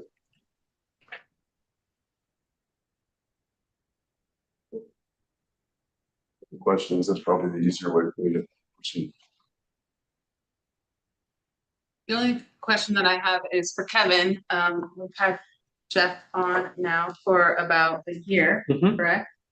And it's my observation that he brings a significant amount of benefit and focus to the airport. And so I just want to make sure staff is happy with the direction and we find it, a valuable addition to the team. Yeah, this, I would say, not to make Jeff's head so big he can't get out of the room, but I think his relationships with the FAA have really been exceptional. I think those relationships, I don't know if have ever been here with the port, at least since I've been here in 2017. So I think that's really critical also on the grant reimbursement side. I believe that's taken some effort off of your team's time. So I appreciate that. So my opinion is that on that federal grant program, we've really got a good service here, in addition to the fact that he's the first airport manager that's been a pilot. So that actually is very important from a perspective of development on the site. So we're currently on contract, but we do need to come bring another contract to you to renew that. And so we certainly want to maintain this relationship for the coming years. So certainly would be my recommendation. It's exciting for me to see all the progress on development and improvements. When I first started on the board, all I heard about was noise complaints. So I still get a few of those, but not nearly as many. I think a lot of that goes back to what Kevin just said in the relationships. I mean, I think that's the biggest thing, is that my experience in the pilot world and in having been at the airport with the FBO previous, I mean, there's just a lot of relationships. Not everybody's gonna like what we do and how I do it or any of that. I mean, if rates have to change, those kinds of things, but you still have to have this conversation. It changes everything pretty quick. Catherine has her hand up. Commissioner Tom. Thank you again. Sorry. Jeff, not to poke holes in your numbers that you've kind of put together, but what's the likelihood you're going to get a category exclusion from the FAA for an EA for the environmental review? I mean, I think that's my first question. Can I get back to you on that tomorrow afternoon? I'm sorry? I think, can I get back to that on tomorrow afternoon after I'm done talking with? Yeah, of course. I think these numbers are really dependent on just coming from where I'm sitting. You know, my firm does environmental consulting. We do the permitting, we do the category exclusions, we have that. I think the numbers there's a range, and I'm sure my fellow commissioners have noticed that. And I just think if we're expecting to have a category exclusion, that's, you know, a huge cost savings. And then if you kind of look down lower, there's not a category exclusion for another EA that's about to be run. That's $150,000 projected cost for that. And I just want to make sure we're really kind of seeing what it's going to take to get this done, because the last thing we want to do is have a half built or half put together idea that actually costs 4 times more than we actually are considering, because permitting right now is taking longer, given, you know, people are not in the current seats in the federal, you know, the agencies. And so we just need to be really smart about the time spent and what we actually think is possible. Because I think right now getting a category exclusion is potentially likely, but you got to know, you really have to have that story of why you fall into that case. I'd be glad to talk to you offline about that, Jeff, and just kind of go through. I'm sure you're very well versed, but if there's any questions on that, please do reach out, because I think if there's any way to kind of limit the bureaucracy that goes into the permit writing and the permit acquiring, I think that we as a group, it would benefit us in the long run. So, and for all these ideas, I think it's great to bring. Go ahead. Oh, I'd say I would love to have that conversation. I did think most of those numbers were through Precision Approach Engineering, our engineer on site, you know, and just I walk him through the dream of what it just kind of a dream board for me is where do we want to go and what's it going to take to get there. He gave me the ranges of what he expected, but yes, I do understand it seems horribly high, but then at the same breath it feels low on a lot of what we're actually seeing. I will say that exclusion that you're talking about for the north ramp, I think we have a legitimate shot at it, just because we developed the north ramp in 2018, and there was this plan attached to that in receiving those monies that we were going to develop the north ramp and move the fuel. And we've been showing progress. We have moved the fuel, and we are proceeding with development. Like we're trying to do the things. So. And we haven't changed any of the projects, all of them. Right. We're doing exactly what's in the master plan and all the same projects. It's been a slower churn. And so that is definitely what my conversation will be. I wouldn't mind, I'm just going to share my take with the rest of the commission on the airport and all these different sites real quick. Jeff did a good job of outlining some of the potential costs and showed that developing this space here on the east end, this space here on the east end, and this space here over on the west end are all pretty expensive for a very modest return. So right now, I don't think those are good priorities or good places to spend money. And I also think in the future, a lot of times when we do infrastructure work, the FAA pays for 90%. Then we can often get 9% paid for by the state, and our contribution is 1%, which is an amazing deal for investment. And so if we are looking at maybe adding taxiways or something down here, my thought is, well, let's just wait until some future years where there's funding available to do those things and assistance. In the short term, I'm supportive of the effort to move the emergency turnaround down here. Primarily because I don't think it would be very easy for an emergency vehicle like a fire truck to turn around in the existing area that's designated. It's like a field. And I guess I'm hopeful that it won't cost as much as you estimated to move it down here, because they're not actually creating any new pavement, or it's just some signage. So I think doing that and opening up more development space down here is a smart investment in terms of what we're leveraging. And then up here, I think adding the pavement here and strip of parking, that's going to be the incentive needed to get this developed and get us revenue, also makes sense. So those are the two things that I'm looking at this holistically. I'm very supportive of these things, but the other things I am not. I think they're not worth it. It's not right now. Okay. Yeah.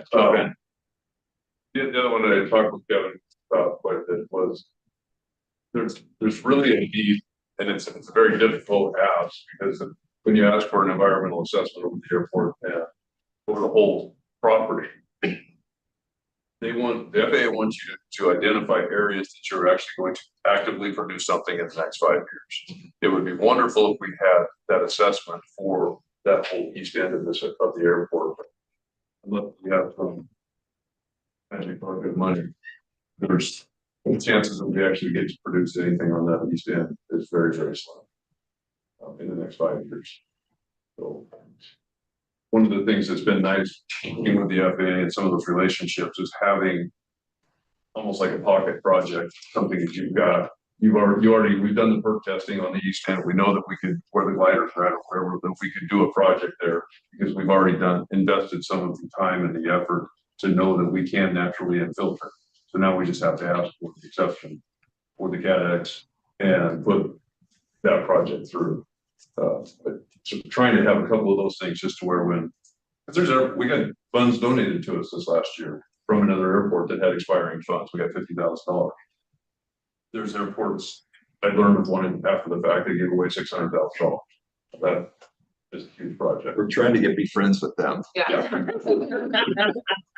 I'm trying to stay way ahead of some of those relationships where if we've got a pocket project and everybody knows that we'll take expiring funds because we have a project ready.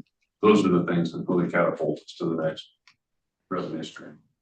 So are you saying that if there's something beyond the Jeanette Road and the turnaround that we should be sort of like trying to lay some groundwork for? Yes, I am. I really feel like we need to, on that east end, I feel like we need to potentially have some perk testing done to see if that ground is going to be able to naturally infiltrate. If we were to build that row of equipment. So here's a question. It says here for site preparation for the glider club, that area between $475,000 and $783,000. The testing you're talking about costs approximately what? That's not that whole thing, is it? That's Not at all. okay. That is literally, I haven't called anybody to ask what perk testing is going to run, but you're talking somebody going out and digging 10 holes with a backhoe. Okay. And determining what the ground can absorb. If it'll handle the 100-year storm. If it will, then we start into the next phase of, okay, let's be prepared for the project. We know we can naturally infiltrate. It's going to change that number from the higher end. That's definitely in Catherine's wheelhouse on that. If we can naturally infiltrate on site, we're going to save so much in having to treat water that's going to lead to problem. So Jeff, do you need, commission, you see a recommendation from the commission, or it's just informational?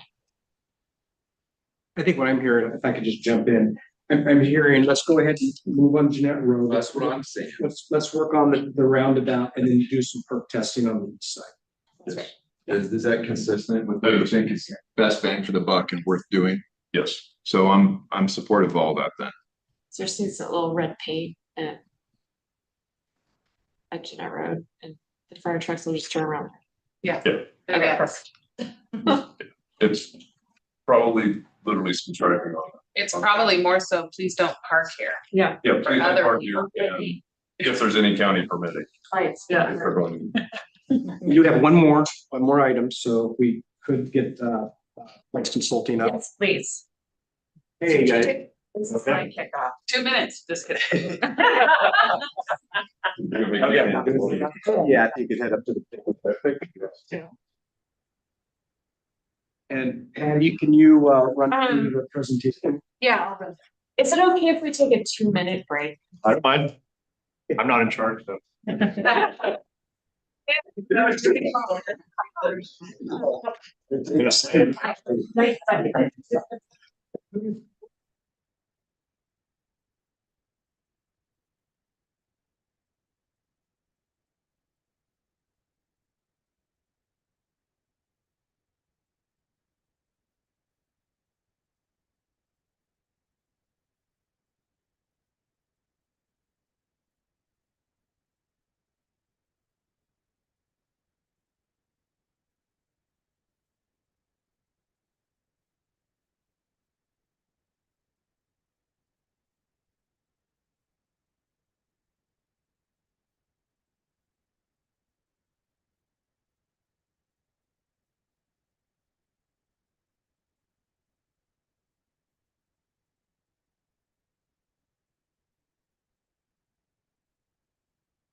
Long meetings.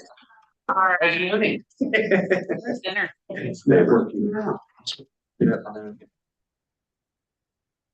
All right, so we have Brian Points here, and so Brian, with no further ado, go ahead and start the presentation. Thank you, Kevin. Thank you, commissioners, for having us. We're going to give you a brief overview of the aforementioned strategic business plan and the process that we're going to be following over the next few months.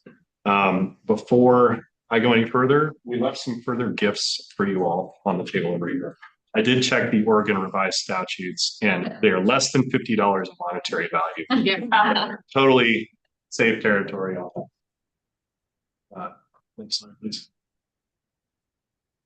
So this is our whole team. Right now, you're just seeing myself and Carson, and these are the people that you'll see most often as we get to subsequent parts of the process and when we'll be engaging with you. But our team, based mostly in Eastern Washington, North Idaho, is all out there ready. So we have our team, our economists and analysts and planners and engineers. We put together this team in partnership with JUB engineers out of Tri-Cities to make sure that we could hit on all the different topics that might come up in the course of this plan. Here's a bit about our past project experience. Those first 4 are all Points Consulting projects. The last 2 are a couple that were conducted by JUB engineers. The most notable one that we should note here is the strategic business plan projects that we've done for the International Port of Coos Bay and for the Port of the Dalles, both within the past 5 years. The state of Oregon's process, ORS 777, is all about ports and strategic business plan requirements. Our goal is to meet all of those compliance requirements, obviously, but we just consider that the first step. We really like to work with communities and ports that really want to use this as a guiding document for the next 5 years. So that's what we managed to do with those past clients. We've also been involved in multiple other projects, Port of Arlington, Port of Whitman, for example, working on highest and best use and property evaluations, other things of that sort, just so you know a bit more about us. And now I'm going to go a little bit into scope of work without getting into too much detail on it. As you review that, a couple things I want to point out. Our goal is to facilitate a process that helps you all get the goals and action plan that you want. So we're obviously going to have ideas as we go from our experience and our observations, but we're not coming to plant some foreign ideas here into a document. We're working with you to determine what you want to get it into that document. The question came up earlier of what's the appropriate level of detail for this. We're just trying to frame your projects for success and not put you in a straitjacket. So somebody mentioned that earlier, what place does this have in the strategic business plan? Anything that you're confident is going to materialize in the next 5 years needs to have a mention in there. That's going to ease the process for you, both as a guiding document and in terms of public perception. They're going to say, oh, they didn't just come up with this on the fly. They've been planning this for years. It is difficult to get really into the weeds on it, because at some point it becomes issues of, some of the things we were talking about earlier with, where's the water get channeled and how much is that going to cost? That's not the level of detail we're going for. We're just going for what are the properties, what are the high level goals for those properties. Some of the other things that are mentioned in state requirements that we're sure to hit on in terms of goals and plans. So both of those topics, property goals, management goals, marketing goals, environmental goals, financial goals. And those all have to also have a corresponding plan plus a capital improvements plan. So those are some like the core topics that we'll be touching on. And this is the process that we're going to follow to do that. We will do stakeholder engagement. This is one of the parts of the process that we're we're holding on to a little bit loosely. Basically, we have a budget to spend on meeting the public on the topics that are important. And we'll work with staff to precisely figure out when and where to do that. Next slide, please. So as we get in towards the tail end of this project, these aspects on task 4 here are, a lot of this is the interaction we have with commissioners. So next time, Carson will go over this in a minute, but next time you see us, we'll be talking about mission, vision, values, and SWOT analysis. Time after that, we'll be talking about goals and actions. You all obviously have a lot of things to think about and decisions to make, so we're trying to keep those sessions tight and come well prepared with material to help it move crisply. Then we work on the implementation plan, and then there's an additional aspect to this that's not required within a strategic business plan, but through negotiations after being notified that we were the apparent winners for this project, we added in an economic impact study. You all had one of these done by a different firm a number of years ago, and it's a good time to update that. So towards the tail end of the project, we'll be working on that as well. That's something that we do all over the country as well. Next slide, please. So here is the overall project timeline.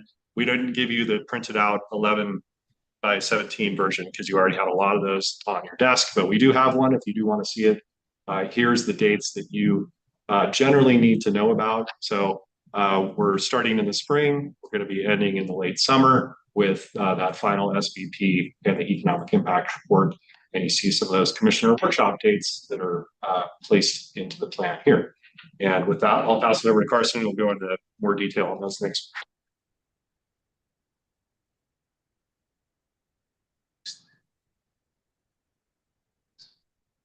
So Brian just went over the kind of overall broad timeline, but these are the real dates that we're hoping you all will be very interested in.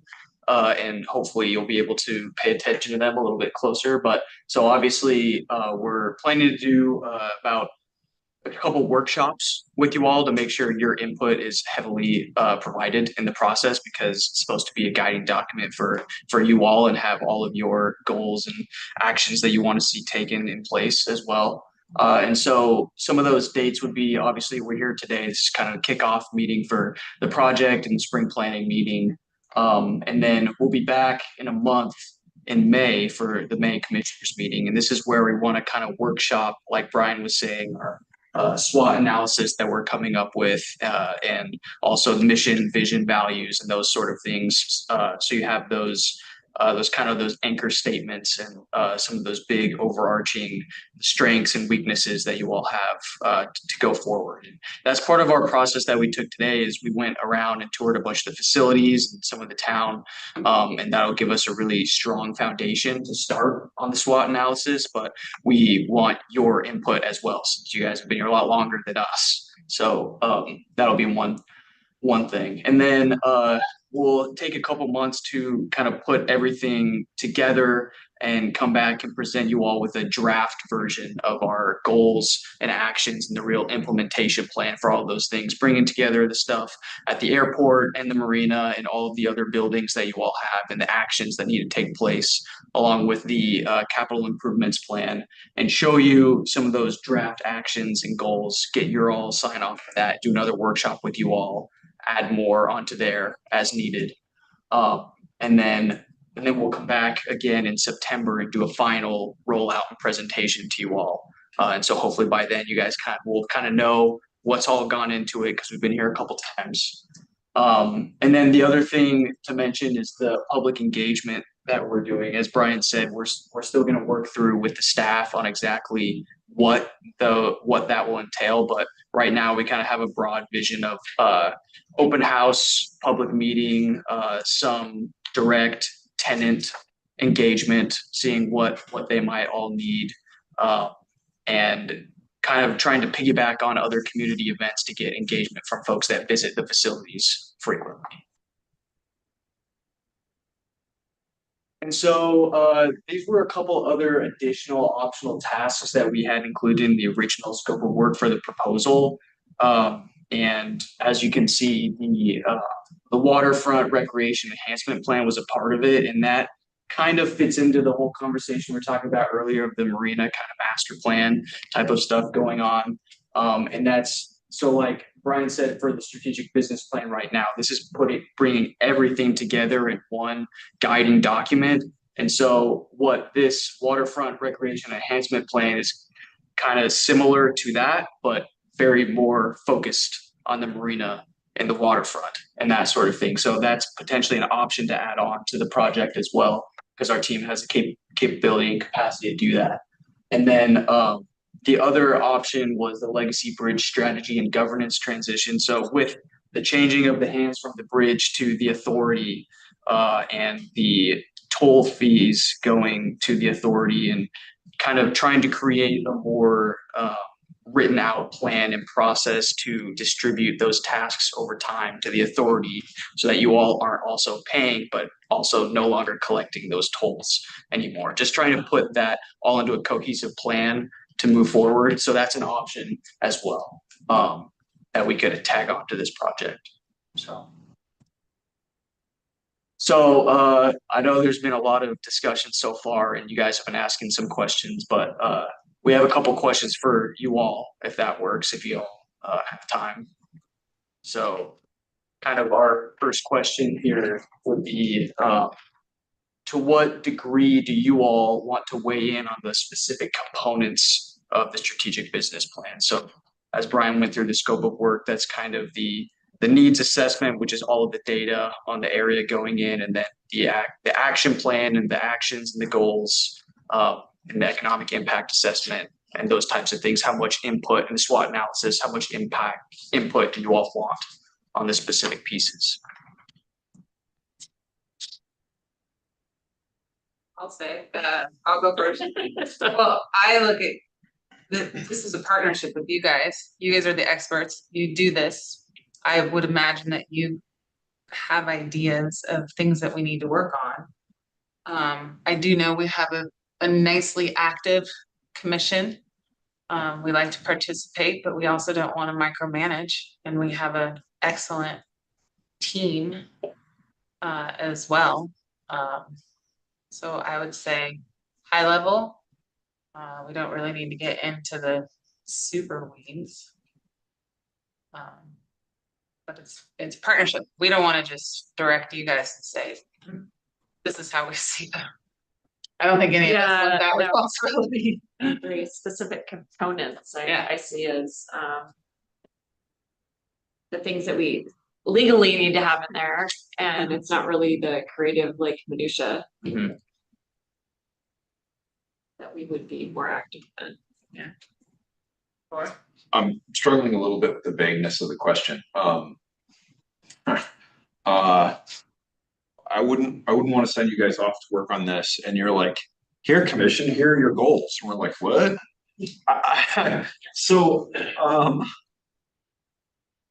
Can you give some examples of specific components? Yeah, so component one would be like the SWOT analysis. So right now, after our full tour of the community that we took today, we've got a lot of ideas. And so trying to put those together in a cohesive list. And then right now the plan would be to come back, present those to you, and then you all get to say, yes, this is good. No, this is not, take it off. Here's something else that you guys forgot. That sounds great. Cool. The way that we've done this in the past is instead of showing up for a workshop with a blank canvas, we'll write down ideas for strengths, weaknesses, opportunities, threats. We'll work through that with this awesome team here to make sure they're in agreement with those. And then we'll take those to you in a session and give you some markers so you can say, yes, I like this. No, I don't like this. Red line things. Make suggestions. I like that approach. Is there a way for us to see with the screen if Commissioner Thomas has something to add? I have no questions at this time. Thank you. Okay, great. Well, so I guess we didn't dive into the details of this, but for the engagement, we're planning to do interviews with several groups of folks, specifically tenants, city officials, county officials, team members here, other folks that are utilizing the properties, so that, and then also workshops with you all, and then the public meetings, as I kind of mentioned. Does that sort of mix of engagement feel appropriate for this project to you all? Or are there other ways that you think we should engage the community? For a public meeting, is that more of sort of like an open house style? I'm thinking specific groups. Yeah. You might want to. Yeah, I made a big list of groups, which I'll share with you, so you can That's think that's about. what we need. Yeah. And Commissioner Thomas, can we? Yes, ma'am. Thank you, Chair. Can you remind me if this is a time and materials contract or is this a lump sum? This is it's a lump sum fixed price. And we have a particular budget for the community engagement tasks that, as long as we stay within that, then we're happy to do any various different types of community engagement. Great. I kind of think that, you know, if you're here going, oh yeah, we should do 150 meetings, and you're like, wait, hang on a second, you know, we need to use the taxpayer money, you know, appropriately, obviously, for this process, getting the most out of it, but at the same time, understanding that we have an outstanding staff who have a lot of who have a lot of experience. And so if we can, well, you know, for strategic plan, as you can see from the spring plan, we have a lot going on, and I just would hate to pull staff out of their everyday job that they only have, you know, they have this much time to get a million things done. And so I just don't want to add to staff's plate. And at the same time, that was my kind of my question about, you know, if we're adding on to a contract that we had agreed to, I just want to make sure we're playing within the realm of possibility. To my fellow commissioners, in the past, because I've never done this, has a commissioner been involved in every step of the process, or is it mostly they come, present, we give feedback, they edit, and then we finalize? Yeah, I would say it's typically the latter, where we kind of put the materials together. Great. And we come and present and ask for feedback, and that's worked for us so far. So unless you guys want something different, we could try that, but it seems like that would work. No, I think you know, if it worked, why if it ain't broke, don't fix it. So thank you. Yeah, I just don't want to reinvent the wheel. Let me put a slightly different spin on the last question on that side. We've heard today about the marina survey, right? We've heard about all these different forms of engagement that already happened. Some of this, we're just now digesting this. Are there particular pockets of the community where you feel like you all have had weaker engagement that's particularly important for us to get, either to hear their perspective or to ensure that we have buy-in when this comes out, or both of those things? I think that's probably a longer discussion that we can have with you between, maybe we can email our thoughts to you, but I do think that the thing personally, I just know that any engagement that we have with the community, I want to ensure that we don't come in with like a pre-notion of what we want the answer to be, and we inadvertently guide people into that. I really want to get their perspective on that. I don't want to accidentally sway the community with our desires. So we're just five. Yeah, good point. To answer your question, though, I do think a lot of our past surveys or meetings have been with things that I've heard tonight. Users, which you would expect. Tenants, which you expect. Well, this port has properties, has things going on over this community. I bet you we don't hear from half the people in this community, and the ones that aren't using the port on a daily basis, but maybe, you know, go through the property, or they have a family member that works, but it's not them directly. I don't want to call them non-users, but people that aren't actively engaged with the port on a daily basis is a huge majority of this community, probably. So I think when we do hear from groups, we hear from the same small group a lot. Yeah. Oh, depending on where we're at, talking about airport groups or down here groups or whatever we hear from. Yeah. So. It's more creative ways to have broader sweeping engagement. Is that what you're saying? I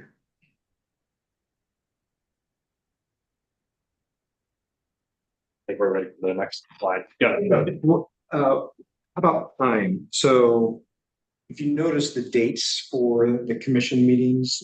Yep. So the idea initially was that there'd be some period of time prior to board meetings. Is that what you would prefer? Or would you, and what are the time limits that you want for the front end? You know, for the strategic business plan sessions? Do you want to give some guidance as far as, you know, do you want 30 minutes? Do you want 4 hours, somewhere in between? I think that kind of guidance. I would prefer. Are those our what options? You guys experienced is a good time frame because you've done it over and over. So. And what have you found to be the right time? If we come prepared and we're not trying to pack too much in, 60 minutes is the max. And if that usually, if you go over that, you start having flagging interest. Great. Sometimes it's faster. You know, that we've got these 2 key dates. If we can schedule other meetings if need be beyond that. One thing to note from past history, we have a hard time getting a quorum in July and August around here, with especially those of us that are Seniors. seniors, younger kids, or July meetings, summer meetings are hard. Yeah, that's true. For everyone to be in town at the same time. July sometimes we sometimes don't even have July meetings. So right, good. It's good. Good to know. And I think that all of us, I mean, I don't mind doing daytime workshops that are outside of our scheduled meeting if that would allow more people to do, for an hour lunch or something. Gotcha. Okay. Focus in on stuff. Okay. That's great feedback. Do others feel the same way about that? Yeah, that's good. That's fine. Okay. All right. Next slide, please. Yes. Okay, this is a great one. Are there sensitivities or community dynamics that should be considered early on in this process? I think the big one, honestly, it just comes right off the top of my head, is that our mission is pretty clear that our focus is economic development and quality of life, right? But if you read ORS 777, the reason we were created is to make jobs. So I think the sensitivity in this community, because we are a recreational destination and both for tourism and for people that choose to live here. So quality of life is often like a really big thing. And so we're always on the port, we're kind of balancing that. We're trying to create jobs and create diverse jobs, but at the same time, pay attention to quality of life issues. So I think that's the biggest sensitivity or dynamic, elephant in the room, balancing those things. And we'll be looking at a project and people are like, well, that's ugly, So those are the kind of concerns and like how trying to weigh those and be conscientious and still do a good job. I mean, that's the big challenge.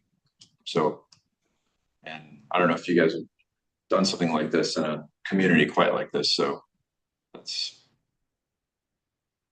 one thing. Certainly a different design aesthetic here than something that I think. So we've worked in all kinds of different places. Not necessarily poor type communities. Yeah, it's good insight. Thank you for that.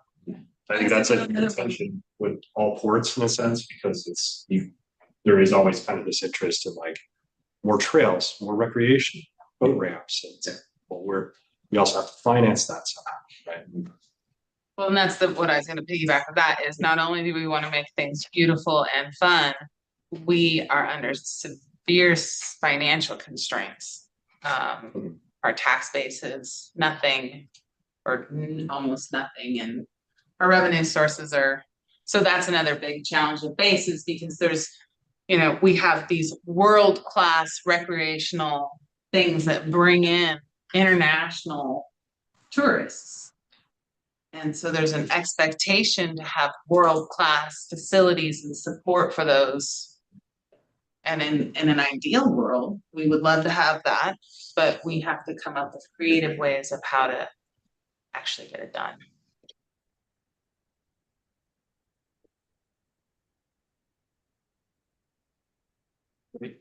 Um, yes, so are you all interested in including either of those additional scope pieces? That would be the kind of legacy bridge transition plan or tagging on kind of the marina master plan type deal. And before, I'm gonna put a quick footnote on that.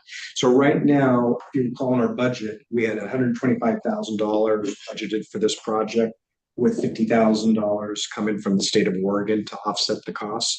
Right now, we're just under 125. We're like 124 and change. So absolutely, we've got opportunities to amend this contract, but just realize that it's outside the budget. Does that include the economic impact, or is that would be? That does include the economic. That's the only thing I'm adamant or really passionate about is the economic impact. Beyond that, I'm kind of ambivalent. I would say personally, the bridge strategy, I think that we have an excellent team in place. I think we have a long-term conversation, partnership with the Bridge Authority on how that transition is gonna take place. So, and I don't know if the waterfront one should be something that should go under this. But that would be the one that I would say, if we're gonna add something to it, some sort of a waterfront master plan or marina master plan, or enhancement plan, I think would be great. I kind of agree with what Heather said earlier about being more comprehensive about planning down there. So something we're gonna do anyway. Why doesn't staff chat with them, see which way they want to do it? Because we're doing it anyway, one way or another. Where's more cost effective to do it? And I agree with Christy that the bridge part would be a little redundant because there's so many people working on that. And maybe actually just waste of time, waste of our money anyway. But the waterfront marina, I would love to see if that's something that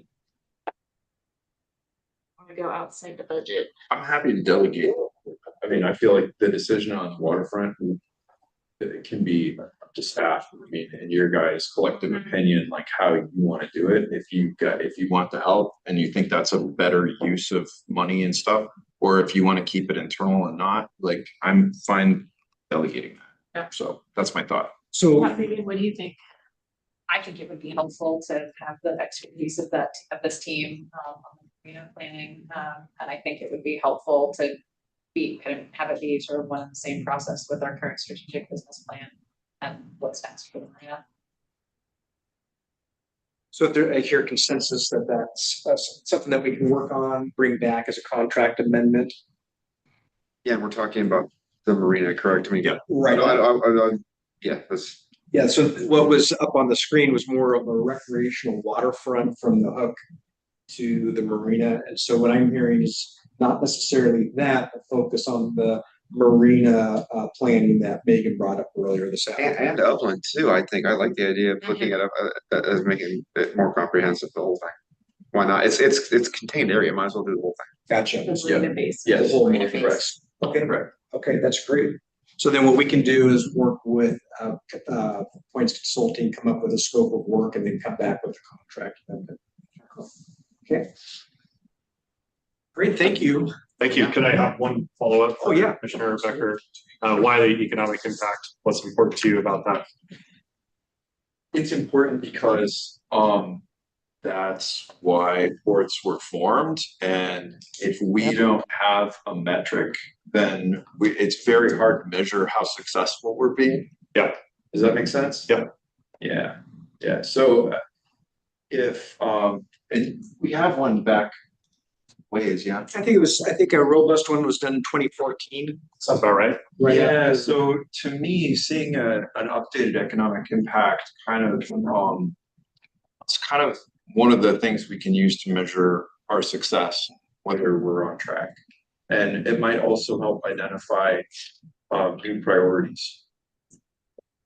Thanks. Yeah, you bet.